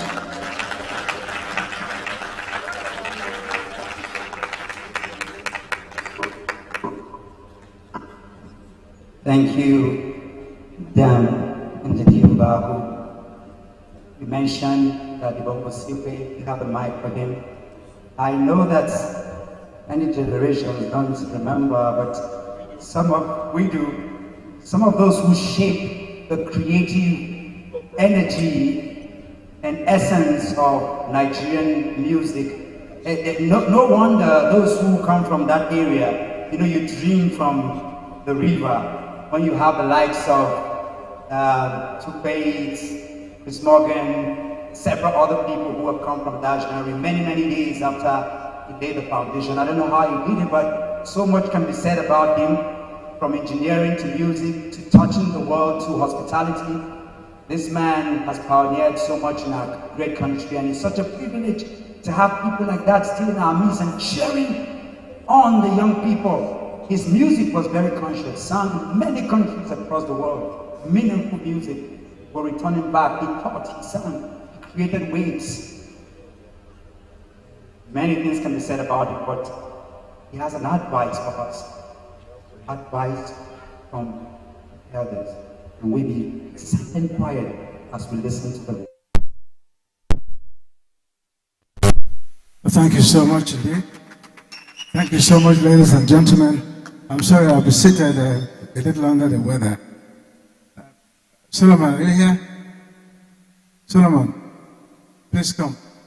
Let them find out if the music in the recording can play, then I will sing with it. Just show them the music, I will sing with it. But before I sing with it, let me just read a verse from the recording. The boy called Mustafa, like the moon and stars are far, was brought out to be forever far from that Christopher. Yeah. This they call religion, but I won't live in that region. I know a Aisha Yesufu loves an Igbo Mugo. I know a Yoruba Bola loves the Civic pastor. But due to mother's teachings and religious differences, the Yaro and the Mugo, the Bola and the Pasha, Mustafa and Christopher couldn't live together. But if you listen to nature's call and don't let religious differences make a wall, then the Yaro and the Mugo, the Bola and the Pasha, Mustafa and Christopher will live together. This is my religion. I live in this region. Thank you. Before the guy checks up whether the song can play or not, here is a few things I'd like to say. This gathering is a very formidable gathering, but I think we have to simplify some of the definitions that we had before. Like they told us in school, didn't they? Democracy is government of the people, by the people, for the people. I think this is very complicated, very difficult. Here is my definition for democracy. Any government that provides security and infrastructure is a democratic government. Simply put, any government that provides security and infrastructure is a democratic government. So we don't complicate the matter. Another thing I like to say is the world has changed. You see, I'm going to point us out here to everybody hearing and eye. You know, business has changed completely. Now, what people sell are no longer commodities, but service. Take a look at your front, look at the stage. That stage has not been cleaned. It's not too difficult to clean it. There's something wrong with us. Our state of our mind, we need to address it. And finally, you know, we cannot do without work. So I say to all of you, it's not my quote, a quote from some religious book. Look for money as if you'll never die. Worship God as if you'll die tomorrow. Look for money as if you'll never die. Because you need the money, you need to keep working for this country to change. It's not talk. Look for money as if you'll never die, and worship God as if you'll die tomorrow. Thank you. Solomon, is it working? Solomon.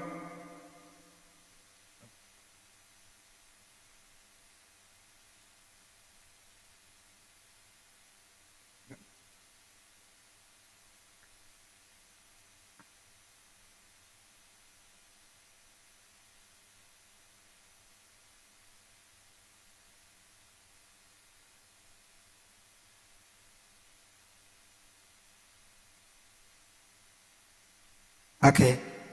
Daddy, while they work on that,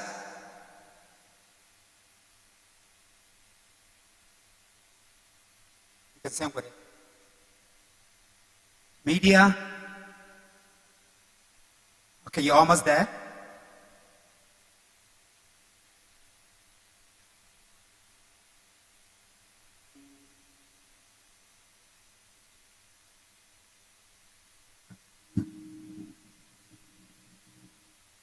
Because once it gets working and Daddy Bongo is done singing, please get ready for those who have questions for our dear Senator, and we'll do that session. That's going to be, as we wind up this meeting, there's so many people too. I mean, once it plays, just let it play. But while that happens, I'm going to call on. We have.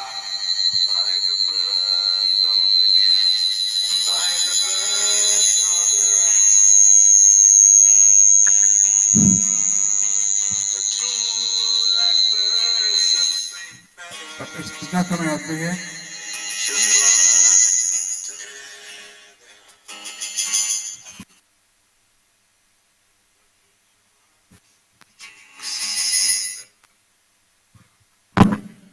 Son.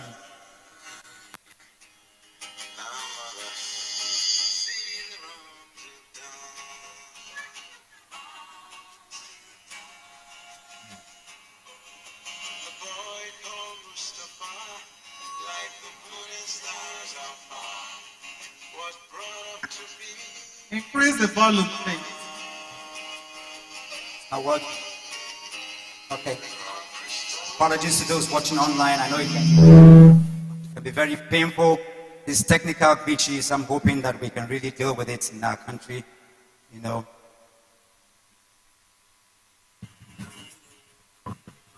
Okay.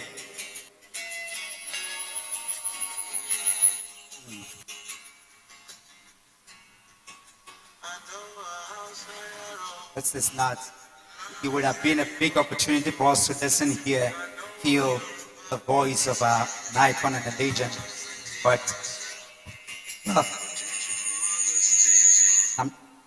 thank you. Thank you, Daddy. Thank you. One more time, can we appreciate our father? Appreciate Congo's Ikwe. You know, actually, when there is a level you get in life where your name becomes bigger than titles, you know, some of us are still running. You still have to call us Dr. Mo, Dr. This, you know.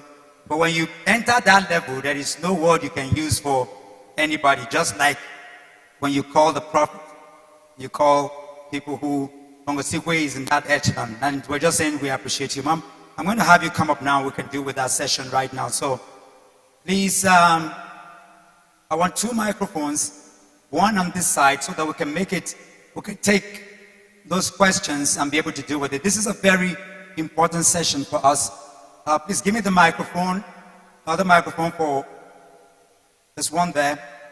Mimi, okay. We need another one. Ned, can you get there's a microphone she's supposed to use, the one with the, so that after today we can lock up and close up. This, you can't get it any better than this. You're right here with your senator. Am I correct? You can't get it any better than this. You know, online and, you know, echoing all kinds of things. Today, you're here, you're going to hear it. All the elephants in the room, you're going to hear it from the horse's mouth today. Okay, there's another mic for her. Please, I want that mic, and you have it here. So, because I know that questions begat questions, we're not going to allow for that. So, we don't have. You have questions for her. You have to wait. You have. The day I catch her, the day I have the opportunity, oh, I've been calling her, she has refused to pick her call. Oh, today you have the opportunity. If you are one of those people, or you are that person who don't understand how things are done, and you are being bugged and worried. You are being bugged and worried, or you have people who have disturbed you. She, you say, we vote for senatoriety, we don't vote for her now, we don't see anything. What is happening here? What is, you are that confused because I know that in context, when it comes to these issues, Nigerians are among the most ignorant and illiterate. I said when it comes to these issues, because if I ask today, who is your chairman from your local government? Who is your House of Rep member? Who is the person representing you in your state House of Assembly? I know you know Tumbulu, sorry, I mean you know Tinubu, but I also know you know but you don't know some of the people, and so we're going to do that. So we have on this side we have 1, 2, 3, and that's all. Here, oh, there are people across. Media, do we have a microphone up there? No, we'll just take 3, 3, 3, and 3 up there. Come, please come sit down.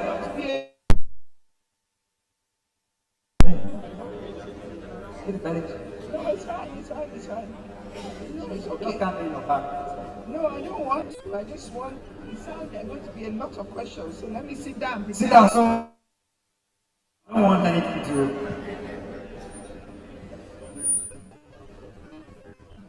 Okay, so I know we have you. We have okay, you know what? We're going to take the 2 ladies and we'll take the 2 ladies here and 2 guys there. Okay? No, we're coming here now. We're not dealing with these people. So we'll take the 4 questions here. Are you able to? You take the 4 questions and we come here and we take them like that. Because and in any case, once your question has been asked, please don't. If you are like, you know, some people like their voice on microphone. If your question don't ask, just don't need to ask again, okay? So we'll take the 2 ladies here, and then we'll take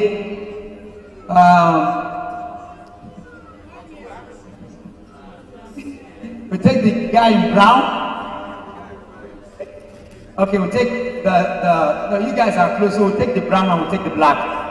Okay, so that's what we're going to do here. Okay, let's see the people here. Who has the microphone over these people here? Who is here with us? You're there, Ned. Okay, so let's take the 4 questions here. Can we come back here? Great Nigerian people! Okay, so, comrade, for the sake of our time, please, you don't even have to, just go straight to your question, okay? Just ask the question straight. All right. My name is Lady Cecilia Ajabiso. Thank you, distinguished lecturer, for the 35% bill that you have led in the national. We are so grateful. God bless you. I'll start from the current. Oh my, please. Please. 1 is what is happening between Senator Natasha and the snake president. Distinguish. Why? We are not seeing the ladies. We are not seeing the ladies in the National Assembly come out to raise a voice on that. Then secondly, the second question, please. You see? The second question, distinguished, is... Hold on. Lady Cecilia, hold on. We can only take 1 question from you. Okay. It's fine. Sorry?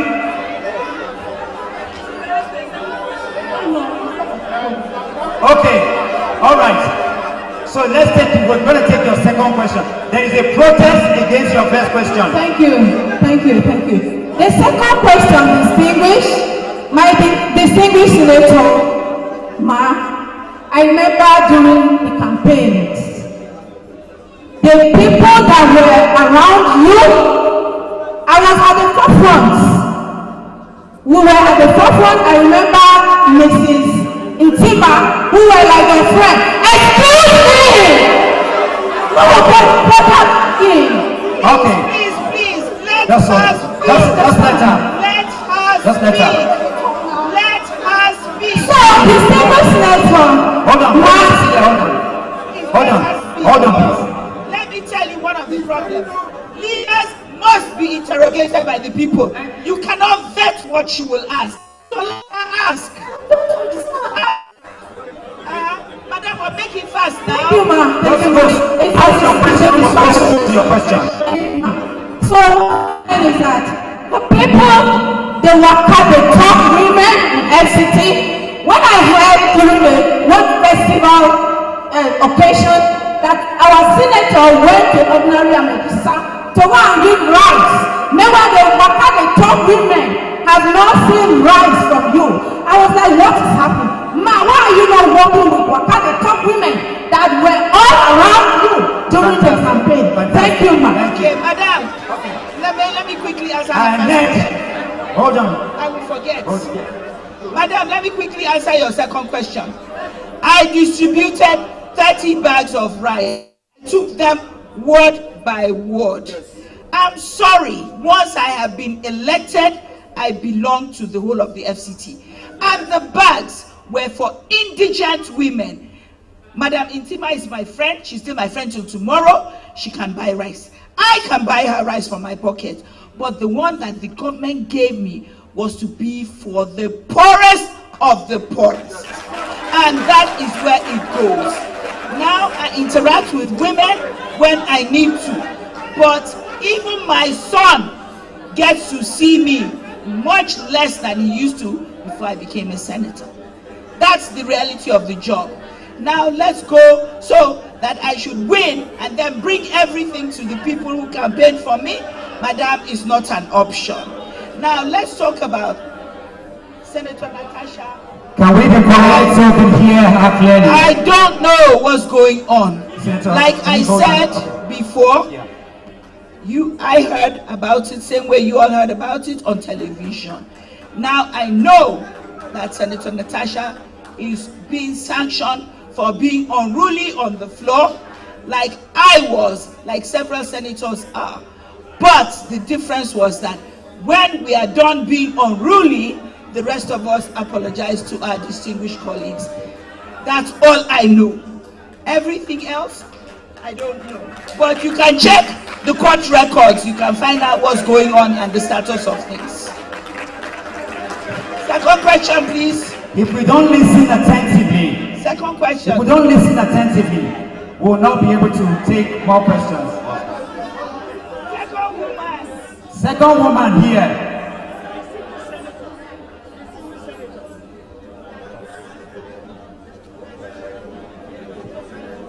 Give her the mic, please. My senator, I greet you, ma. Please just go straight to your question. Straight. My question is this. There is form for empowerment that they share and they pick the names, the people that will fill the form. And they fill the form and submitted the form that they want to empower them. Up till now, nothing. There is another one that they fill the form that you are going to give. Let me ask all of it together. Madam, the forms, the empowerment does not come from Senator Kingibe's money. When they give it to me, I send it to humanitarian ministry or whatever agency, and they will empower in their own time.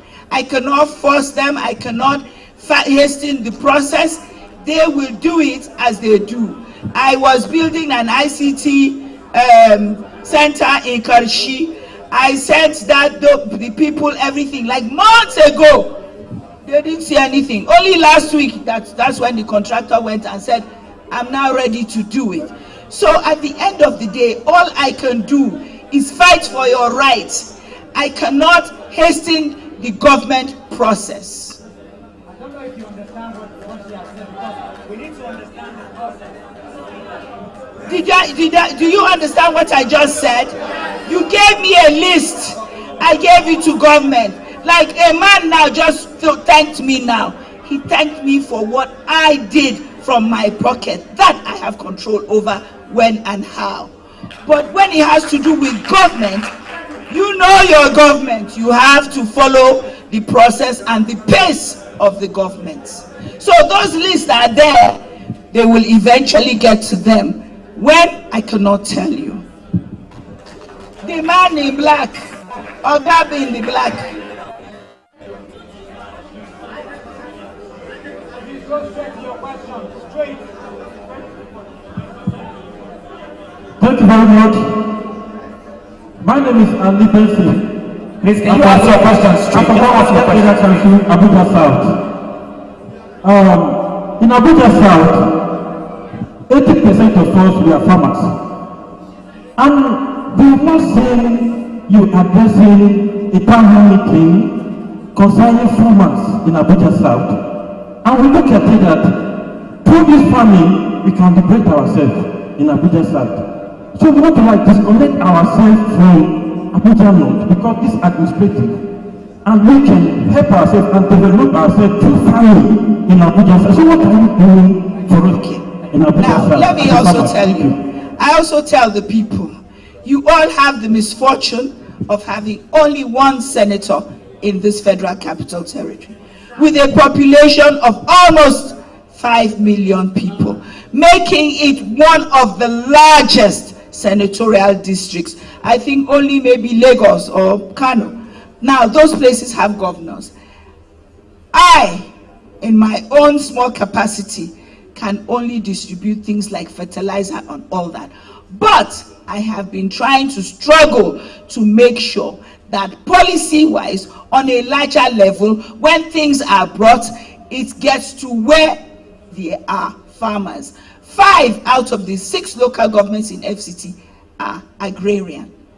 It's not just Abuja plus Buhari.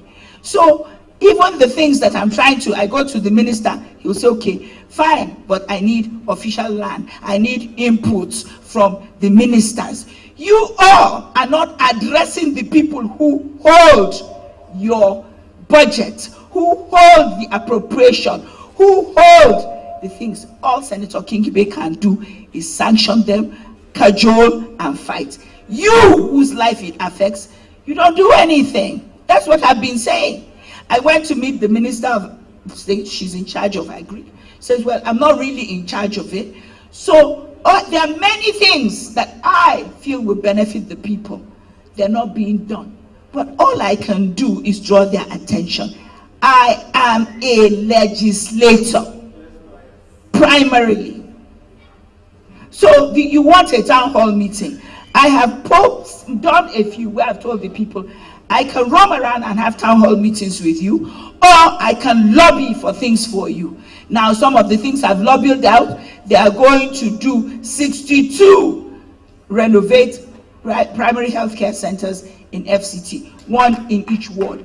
I will not get it if I am visiting you, but I can get it if I'm lobbying the person who has the money to do those things. Your first question, please give it to me. Last question. No, the man in white, you said, brown, yes, sorry. Please just go straight to your question, sir. Okay, thank you very much. This is Comrade Redefines from Governor Area Council. Which area council? Governor Area Council. Kutukuwa, by the grace of God, please. By the grace of God, ask your question. You know me very well. This is Felix. Take your question. We are working together, please. Felix, if we get... Speak your question. Just go to your question. If you start this, we're not going to end this meeting. I cannot hear you. If you get sentimental and emotional, we're not going to go out of here today. We have just a few minutes to do this. Sanchez. Felix, go straight to your question. My question is this. Thank you. Why is it that I suffered vigorously with you and you gave me your 2 contacts?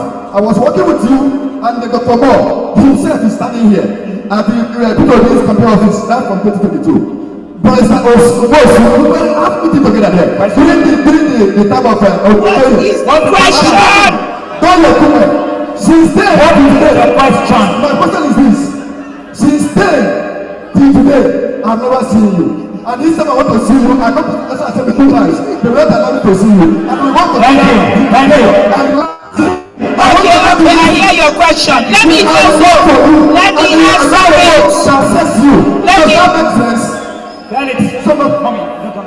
No, I will answer. You know, because I need to address, why do you vote for people? Is it so that the president, when you vote, assuming Peter Obi won, you want him to visit all the homes of the people that worked for him or voted for him? No, let me ask you, on an average day, on the days I receive visitors, I see 50 people in my office. The time I'm using is seeing everybody who tells me, I need 2K, I need 5K. I can use it in improving the human capital development of the FCT. The truth is that you should work for people so that they can improve the lives of the community, not for me to be your personal friend. Thank you. On that note, let them ask, please. Because yes. I don't see you. How? There are 5 million of you. 300,000 people voted for me. I cannot see everyone. Okay. Peter, let's take your question. Come here. Bring the mic here. Take it. We're coming. Let's hold on. Senator Man. Yes. I was talking about to hear you say, well, yes, you're speaking from your perspective, but let me speak from the perspective of the people you're leading. Yes. That you are disappointed that we're not following you well. We are also disappointed that we are not seeing enough of the people we elected into office in the National Assembly. When we got you in there, I was expecting that we'll be seeing, even if you don't have your say, even if you don't have your way, you have your say. So many anti-government, anti-people policies are happening there, and we don't get the clean, any form of opposition coming from the Labour Party. Okay, let me answer you. As I said, go and check my attendance record. I go to the National Assembly like school, okay? I can only speak for or against anything if I am given the floor. That is why I go back to my Twitter handle and say what my opinion is on the matter. Mom, let me get you. Are you saying that if they don't allow you to speak, you can't speak? No, of course not. I cannot speak. What you're saying? I have told you that. You have never heard me speak. All the Labour Party people, you are saying you don't hear them speak. We are opposition senators that will not be allowed to speak. But we can vote the way we want to vote. Walk us through this, please, because this is important. Everyone, I need you to listen to this so that we don't repeat. There is need for clarity here so that we can fight the right people. I mean, Mom, I need to listen to this. How many of you remember we had an event here? Abikarim, you were here. We had 2 House of Reps. Mamiana, you were here. When they came here, Honorable Felix was bullied, was nearly beaten out of this place. How many of you remember? But the reason is this: I did not even invite him. We sent letters to almost all the senators, including all the House of Reps. Only Etena Bennett came here. He came, Felix came and sat down. Honorable Felix sat down behind. And somebody said, Dr. Mo, there is a House of Rep member here. And he came up here. And he said, I got your letter. No, I didn't get your letter. I heard of the meeting. And I decided to come. And the people wanted to chop him up. Out of 360 people, the only person that decided to come here, we wanted to lynch him. We are saying, I come from a place, I was getting a grant of $1 million to bring in goods into the country. Senator Eti gave a backing letter. My senator, I don't want to call his name, but I'm going to deal with him. If you know where I come from. For 2 months, I followed him up, wrote letters. He refused, and I said, I am waiting for you in the junction. What I don't want us to do is this.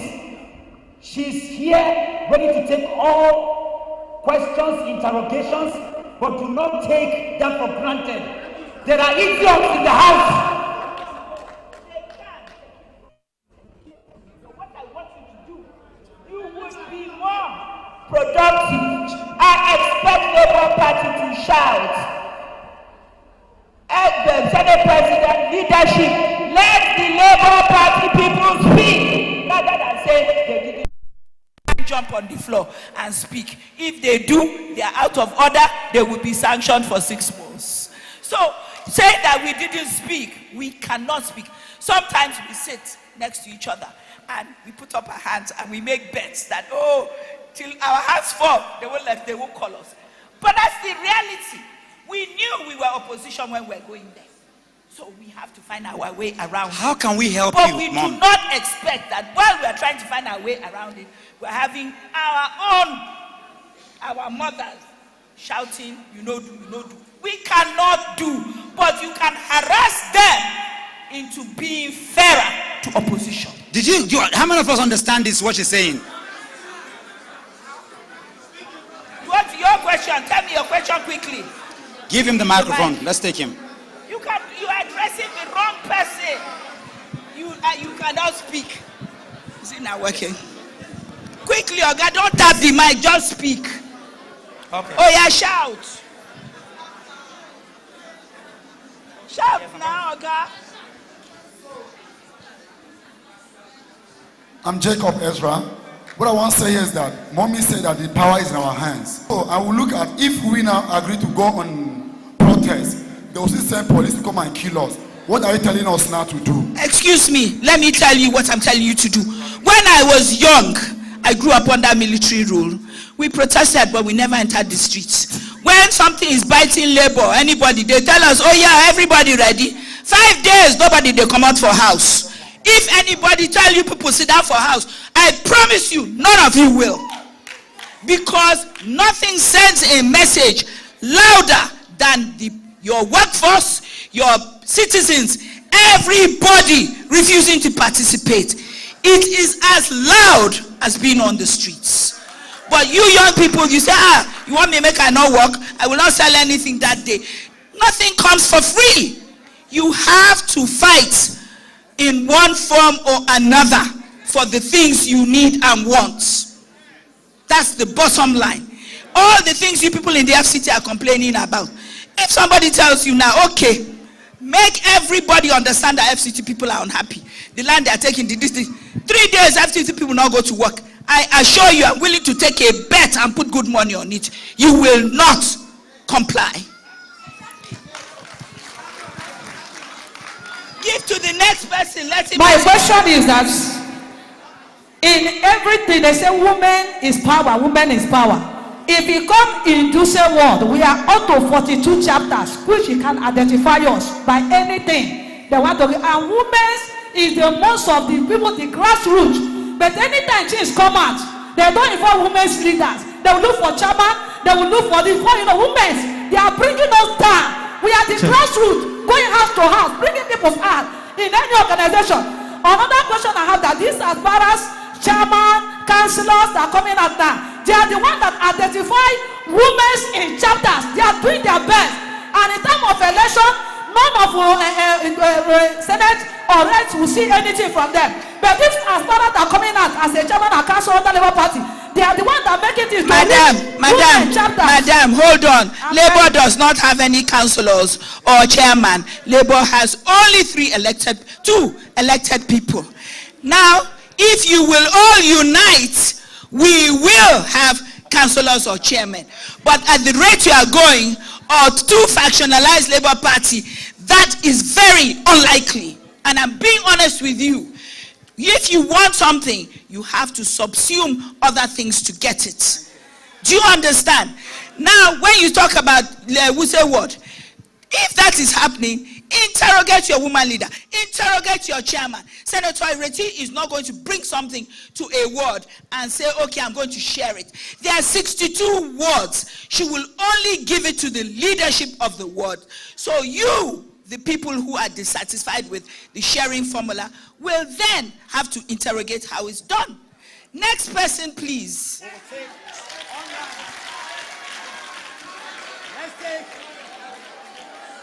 Online, there are questions online. Please be seated. Just be seated. Be seated. Hello? Let's take the questions. Take some of the. Let's hear some of the online questions. Online question. Yes.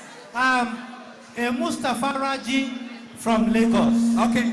No, Mustafa Raji from Lagos is not my constituent. So give me FCT people. He's obedient, I guess. He's obedient. He's still not my constituent, Oga. My people here take priority. They are my constituent and they are present. Okay, he said he voted here in Abuja. Can you just take the questions? Don't call it, just take the questions. Okay, there seems to be a crisis within the Labour Party at the moment. Madam Senator, yes. If the PDP agrees to form coalition with Labour Party today and P2B joins, would your party be willing to align with them? There are two factions of Labour Party. Wherever Senator Nanadi's faction goes to, Senator Kingibe will be there. Case closed. Case closed. Next question. Any other question? Take one more. Take one more. Take one more online question.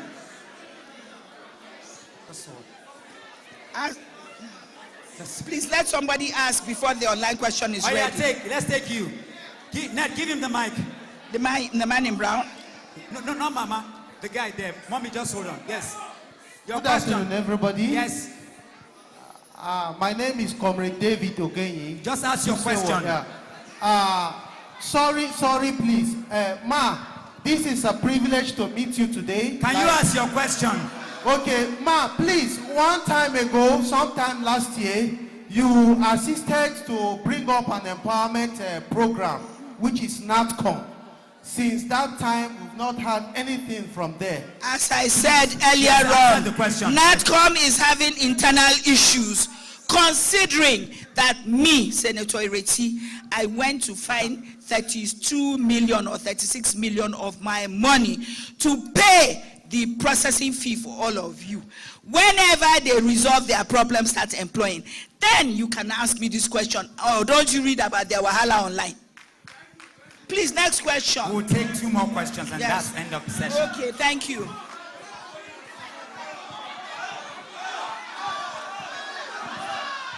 Okay, a guy in white, talk your own. Oh yeah, let's hear you. Okay. We will ask those ones after the after this. Take the mic up. My name? Just ask your question. Okay.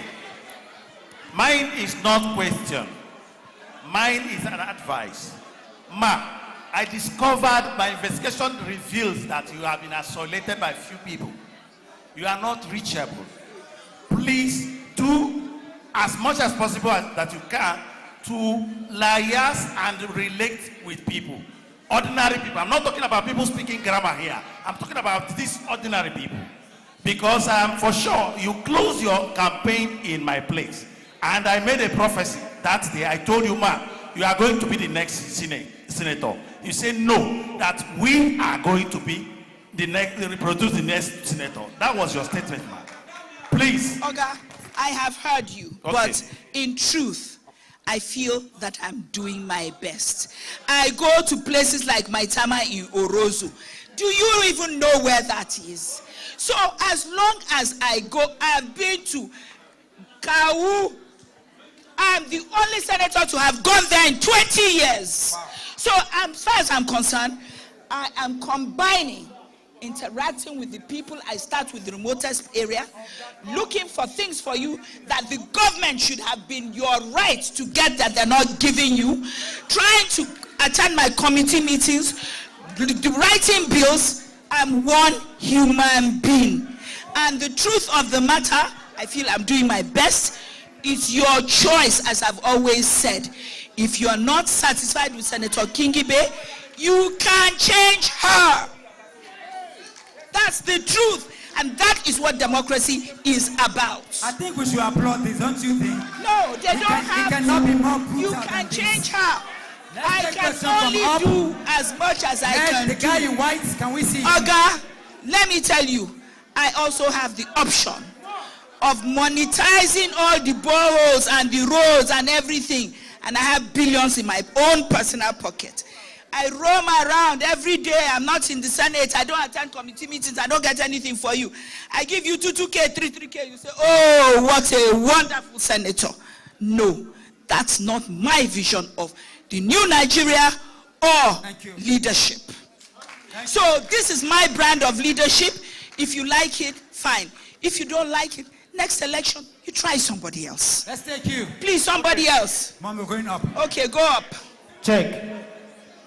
All right, thank you very much, ma'am. Question. I don't see you. Question, please. Question. I cannot That's see exactly you. what I want to ask. Please. I don't see you talk about Peter Obi that much. Are you really an obedient? Thank you. Good question. So I need you guys. This question has been. May I quickly answer that? Yes. As long as I'm in Peter Obi's camp, I do not have to talk about Peter Obi. So talk about him in what respect? I see him. We interact. I tell him my views. I meet him in a manner that you don't. So I don't go to the street to talk about Peter Obi in 2024 and 2025. To serve what? When time for campaign it comes and you don't see me, then you can talk. But right now, it's counterproductive. I don't see what it serves. Now, next person. Last question from the up. Last question. He's coming back. We have one more question from up. I love what is happening here is exactly what it is. Because that is how it's going to be. It's not possible for all the questions to be taken. We can only take samples of questions. But I can assure you one thing. This was just to do a test case of the Mayday Mayday.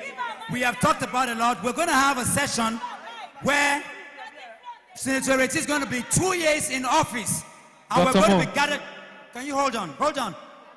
Hold on. Sometimes we don't go listen, we will go to do another thing. In the next 4 weeks, he's going to make 2 years in office. So we're going to have our senator in a meeting where, imagine if we have the whole day to take your questions. Wouldn't that be good? Now, don't abuse the opportunity of what we've done here today and think that we can. Let's be objective. What we did here is fantastic. And there's one more question after we've taken your question. And CNAOB belongs to a group of people. There is an elephant in the room, and Senator is not going to answer that. She's going to speak into that. Is that okay? So let's take that last question. The woman, the lady there. God bless you people in Nigeria. Thank you. My question goes like this. Ireti is saying that people that don't work, they don't do the work. Me personally, I was in Gida Mangoro. I'm even the day he came, we are campaigning for her. I didn't stand that day. I stand in the field from morning till night. Mommy, what's your question? My question is that he said that people that don't work, they cannot get it. But I worked that day and I continue working until today. Madam, I did not say so. I said it is not possible for me to personally meet everybody who worked for me. That's all I said. There are many random people I do things for. The man that just came to thank me now, I don't know him. But the other thing I have said, the people who campaigned for me, it's a question. Madam. It's a question. I say who don't work cannot get it. I did not say so. I corrected it while you insisted. I did not say people who did not work. Tell me when I said so. Let him tell me. I said when I'm elected, I belong to the whole of the FCT. When I send things to Labour Party, you don't get it. You don't ask the party people are distributing. You come and fight with me. Can I say something? The questions are over. Can I say something? Okay. All right, listen. Okay. So this is what we're going to do now. Dr. Mo. Who is with the microphone? Please, no more question. Dr. Mo said no more question. Thank you. Listen to me as we do this. We're going to, because, Mom, you're going to see. It's okay. Yeah, but we're going to do that. What is happening here is beautiful. Have you ever seen PDP doing this? Have you ever seen APC doing this? This is beautiful. In fact, what I didn't expect was what the senator did. She said, do not gag anybody from asking any question. And there is an elephant in the room. Mommy, I also feel that when the government isn't giving you things, I go looking for them in other places. Right now, starting from sometime next month, I have worked out an arrangement with Coca-Cola. We will have something under a program called Green Me Ireti. We'll have Green My Street. Thank you. What does Green My Street mean? It means that on the weekend or the days that this is happening, especially young people who want, can go out and pick 200 bottles and we will give you 10 gigabytes of data. 200 empty plastic bottles. And when you pick more and more and more, they will give us the equivalent of $500 a ton, which will translate into projects in your ward. Coca-Cola has money and so do other people. GT Bank is doing another one where women who pick up a certain amount of empty bottles will get gas cylinders, and they can refill the gas cylinders, but also a smaller amount of bottles.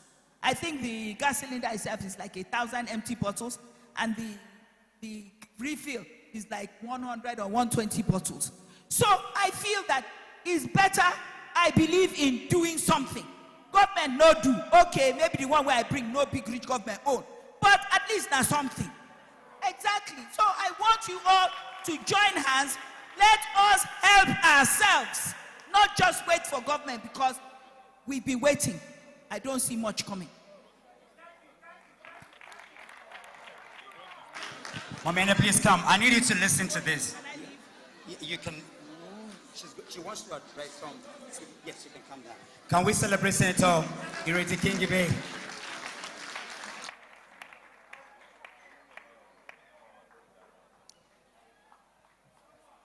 Some people are interested. Just some perspective. Can we have Momene, please come up, because I know you when you want to stand here. That's fine. Please listen to this, because a lot of people need clarifications on this.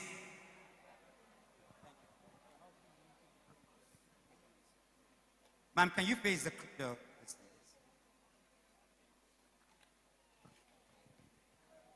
What's the question?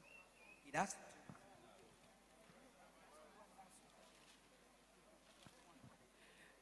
Okay, I just want to say thank you to, that's a hot spot. And I'm happy about the young woman here who asked questions, because a lot of people have asked questions too. What are Nigerian women doing about Senator Natasha? I think you have the right to ask questions. And I'm happy that I'm here, so that though she responded, 3 days, I think about 2-3 days after the Natasha issue, I was conducting a training for national women leaders of the 19 political parties. And we invited the deputy speaker who came in there. We also invited Senator Ireti and other people there. When it was time for me to speak before the deputy speaker, I made a proclamation. I said, Nigerian women will march to Akpabio to demand why the 4 senators do not have peace in the House, and why the suspension of Natasha. And so I finished speaking. You know, when I say any march, they know what I mean. And so when it was time, when the speaker was going to speak, the deputy speaker, he said, Kulu, Kulu, Kulu temper. When you can dialogue, you don't go on the streets. Go and engage, because we have bills that are in the Senate. We have, you know, even the special seat bills, which we are struggling for. It is the Senate that will approve it. So go and engage Senate.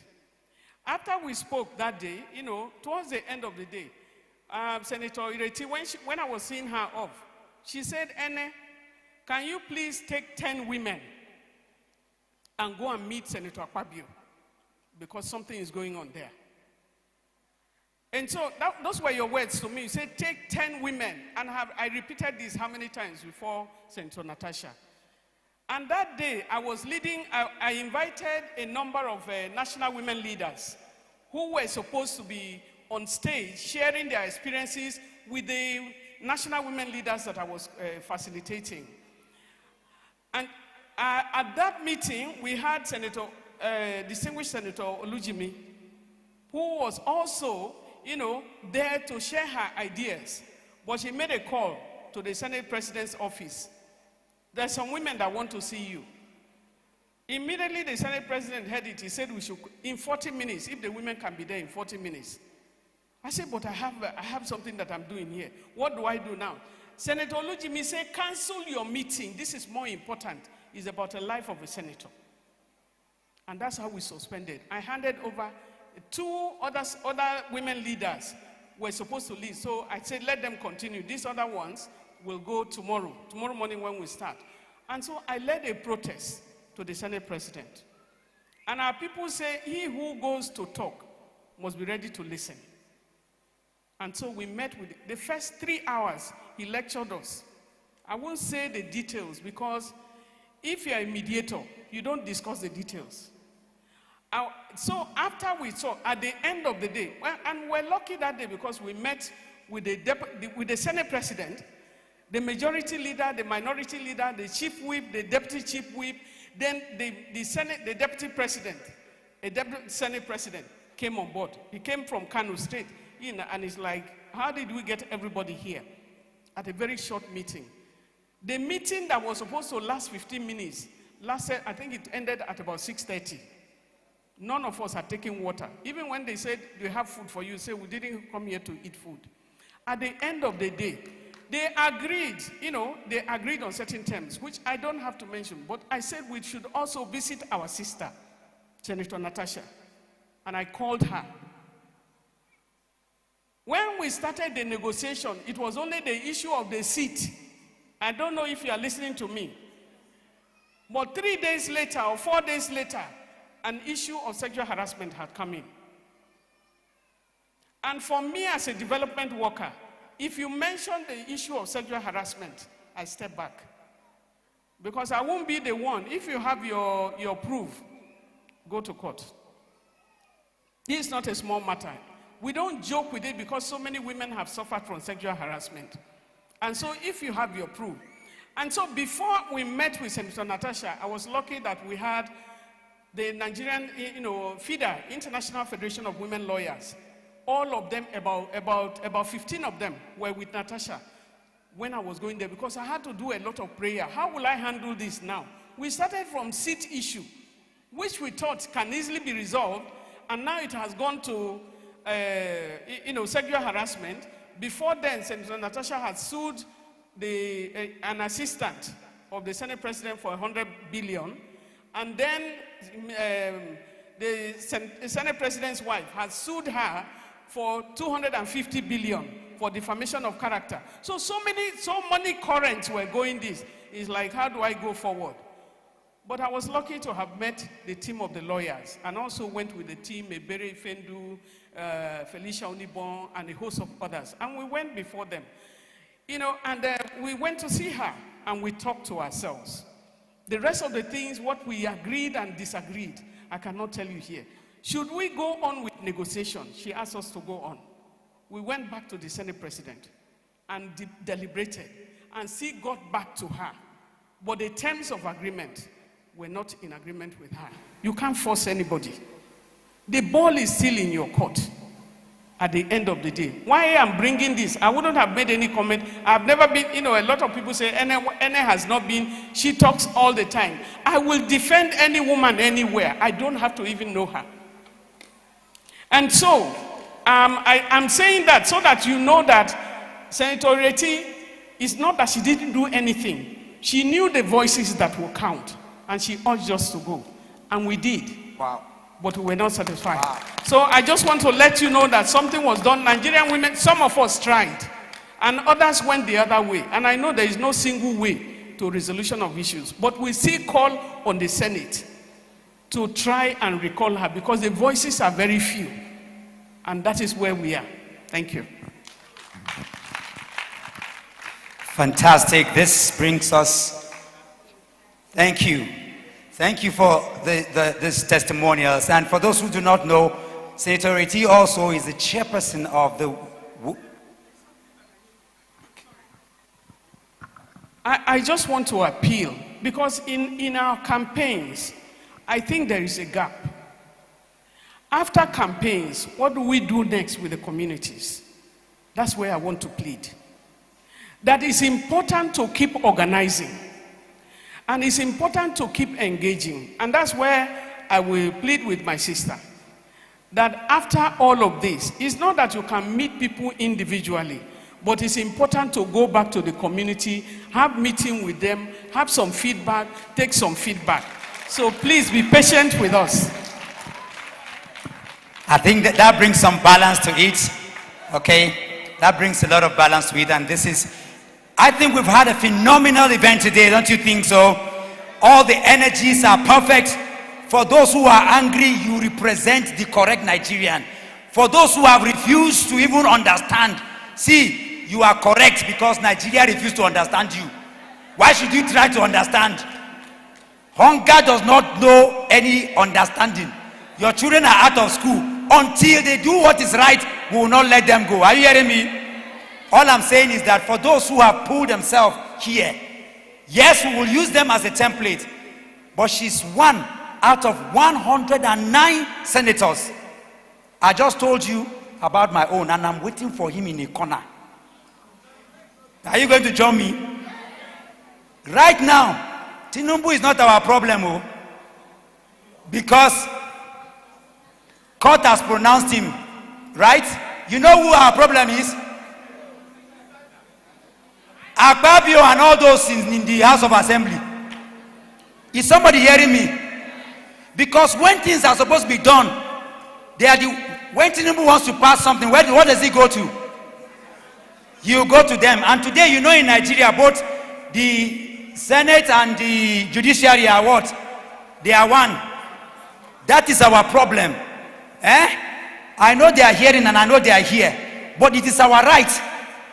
The day you agree with me, we will go and block them in National Assembly. Are you ready to go with me? Are you sure you won't leave me on the road?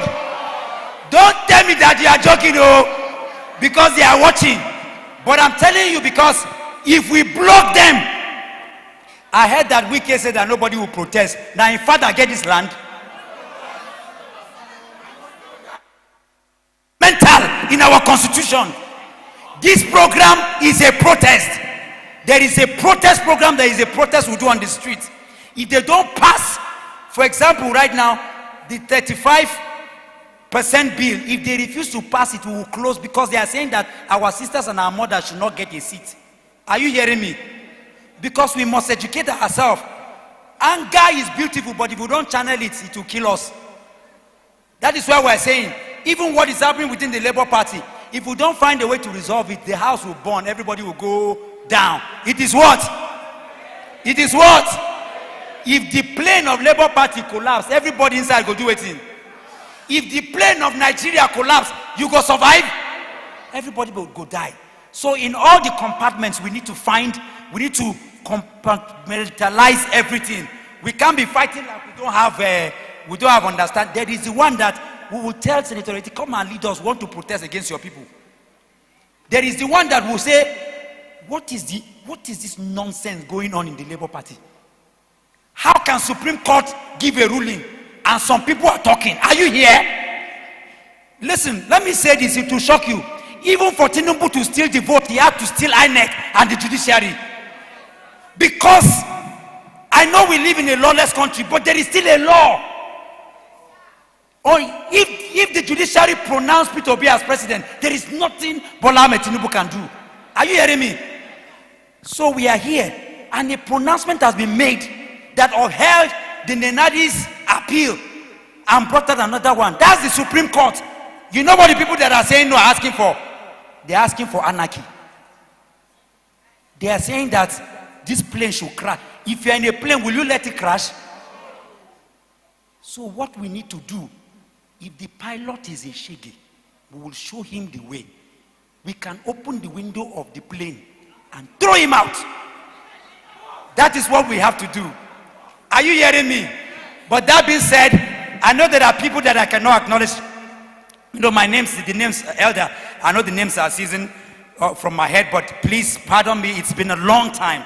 Thank you for coming. My mothers and those who are here, those who came in, there are awards we are supposed to do from Kano and other places. We will not be able to. I just want to add one small thing. Local government election is coming in FCT. I want to tell everyone, plus you go tell everybody where you know. You must all come out and vote as if your life depends on it, because it does. If somebody says he has written results, I want to see how his written results matches up to what you people have done on the street. If now all come out, written results no go hold.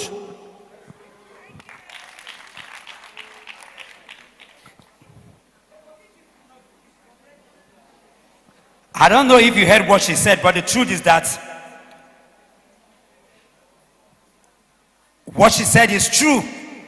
She is a living example. I told you that all the vote. Ned, are you here? Mom, there are, and I want to say it because, Senator, I want you to hear me. I know you don't know this. He's here. When they were trying to steal your vote, they nearly broke his head. Guess what I did? I never told you this because people, you need to listen. Because I say I'm going to run. And if those who vote for me, like they voted for her, I'm not saying she's 100% correct. Oh. Ned, we paid for people, we paid for observers and people. Just to, if I come and start telling you what I've done, then I am not Dr. Mo. Peter Obi does not, I travel around the world, I can't, the day I will get up and start telling him Dr. Mo did this, then I'm useless. If who I am and what I've said, if we are looking for eye service, you see, eye service is what is killing Nigeria. There are things, Ibrahim, we were on the street. If I ever have to patronize you, I told Mommy Reggie something. I said, I organized like 4 events. She was shocked that day. I said, I paid for it. Somebody was collecting the money. I didn't want to press because she was shocked. Do you know how much I've spent in this event? When I led protests, my hotel for 8 years was seized with this thing. If I come out and start saying my hotel should be, then is that the reward for my suffering? I don't know if somebody is hearing what I'm saying. Because where we are going to, if the country is not saved, if our children do not have, we're not talking about just one place. I travel all over the world. The last time I was traveling, I took pictures from Atlanta, from Chicago. Mr. Peter Obi asked me, say, why do you keep taking pictures from the plane? What is wrong with you? I said, because as I'm taking the picture, I am seeing how organized everywhere, Indonesia, everywhere, I'm taking pictures. I said, when we are coming to West Africa, when I'm taking the picture, if I am God, I won't come to Nigeria. Because from the sky, I can see conquered environment. As we go, I need you to remember, the way they built China, the way if God wanted you to be in China or to be a Chinese, you will not be a Nigerian. If God wanted you to be an American, you will not be here. You see this Abuja, nobody is going to fix it. Chinese people, Americans will never come here and fix it. We are the ones that will fix it. God placed us here to change this place. While I agree that we'll hold our senator responsible, there is a much bigger work to do. Do you know that when the FCT minister came in, there was 1.2 trillion that was there for him to use? Between Duse and Buhari, they say they spend 100 billion. Do you know what 100 billion is? Have you seen 1 billion before in your life? They got up and said they renovated ICC with 39 billion. Do you know what that means?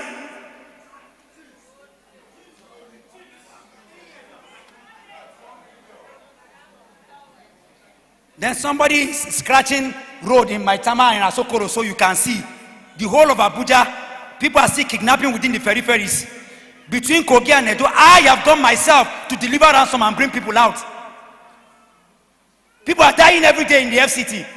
Somebody is scratching road in Maitama and fixing it and pocketing your money. But you are facing the wrong people.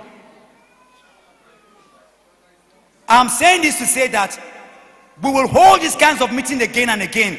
Our job is so big. We must understand politics. We must understand leadership. We must understand governance. We must understand these things and we must know them in timeline. Because if you do the right thing at the wrong time, it's not going to take us anywhere. There is nothing we can do about Tinubu until 2027, but there is something we can do about Akpabio and his boys. Momireti is part of them. They are all there. He's Akpabio and all of them. If we can block them, if they don't do the right thing, if Tinubu wants to pass something that is anti-people, he gives to them and they pass. If we sleep in that place for 2 months, all of them, they will pee. And haven't you seen military people during the coup that peed in their pants? Nigerians, are you not here? You are the children of Awolowo, of Zik. Tafawa Balewa, they stood together and they gave us a country. They did not mind their language and their tribe. We are their children. We are made of them. We can deliver for Nigeria and our children a destiny that collectively, Abuja can be like Dubai. Do not mind the charade of somebody fixing the street. I will not praise you for doing what? Using my money to do gutter, and you want me to praise you?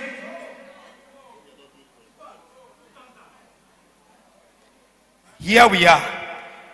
Rise up on your feet as we do the national anthem, the old one. We've done the new one. We are going to do the old one as we close this ceremony.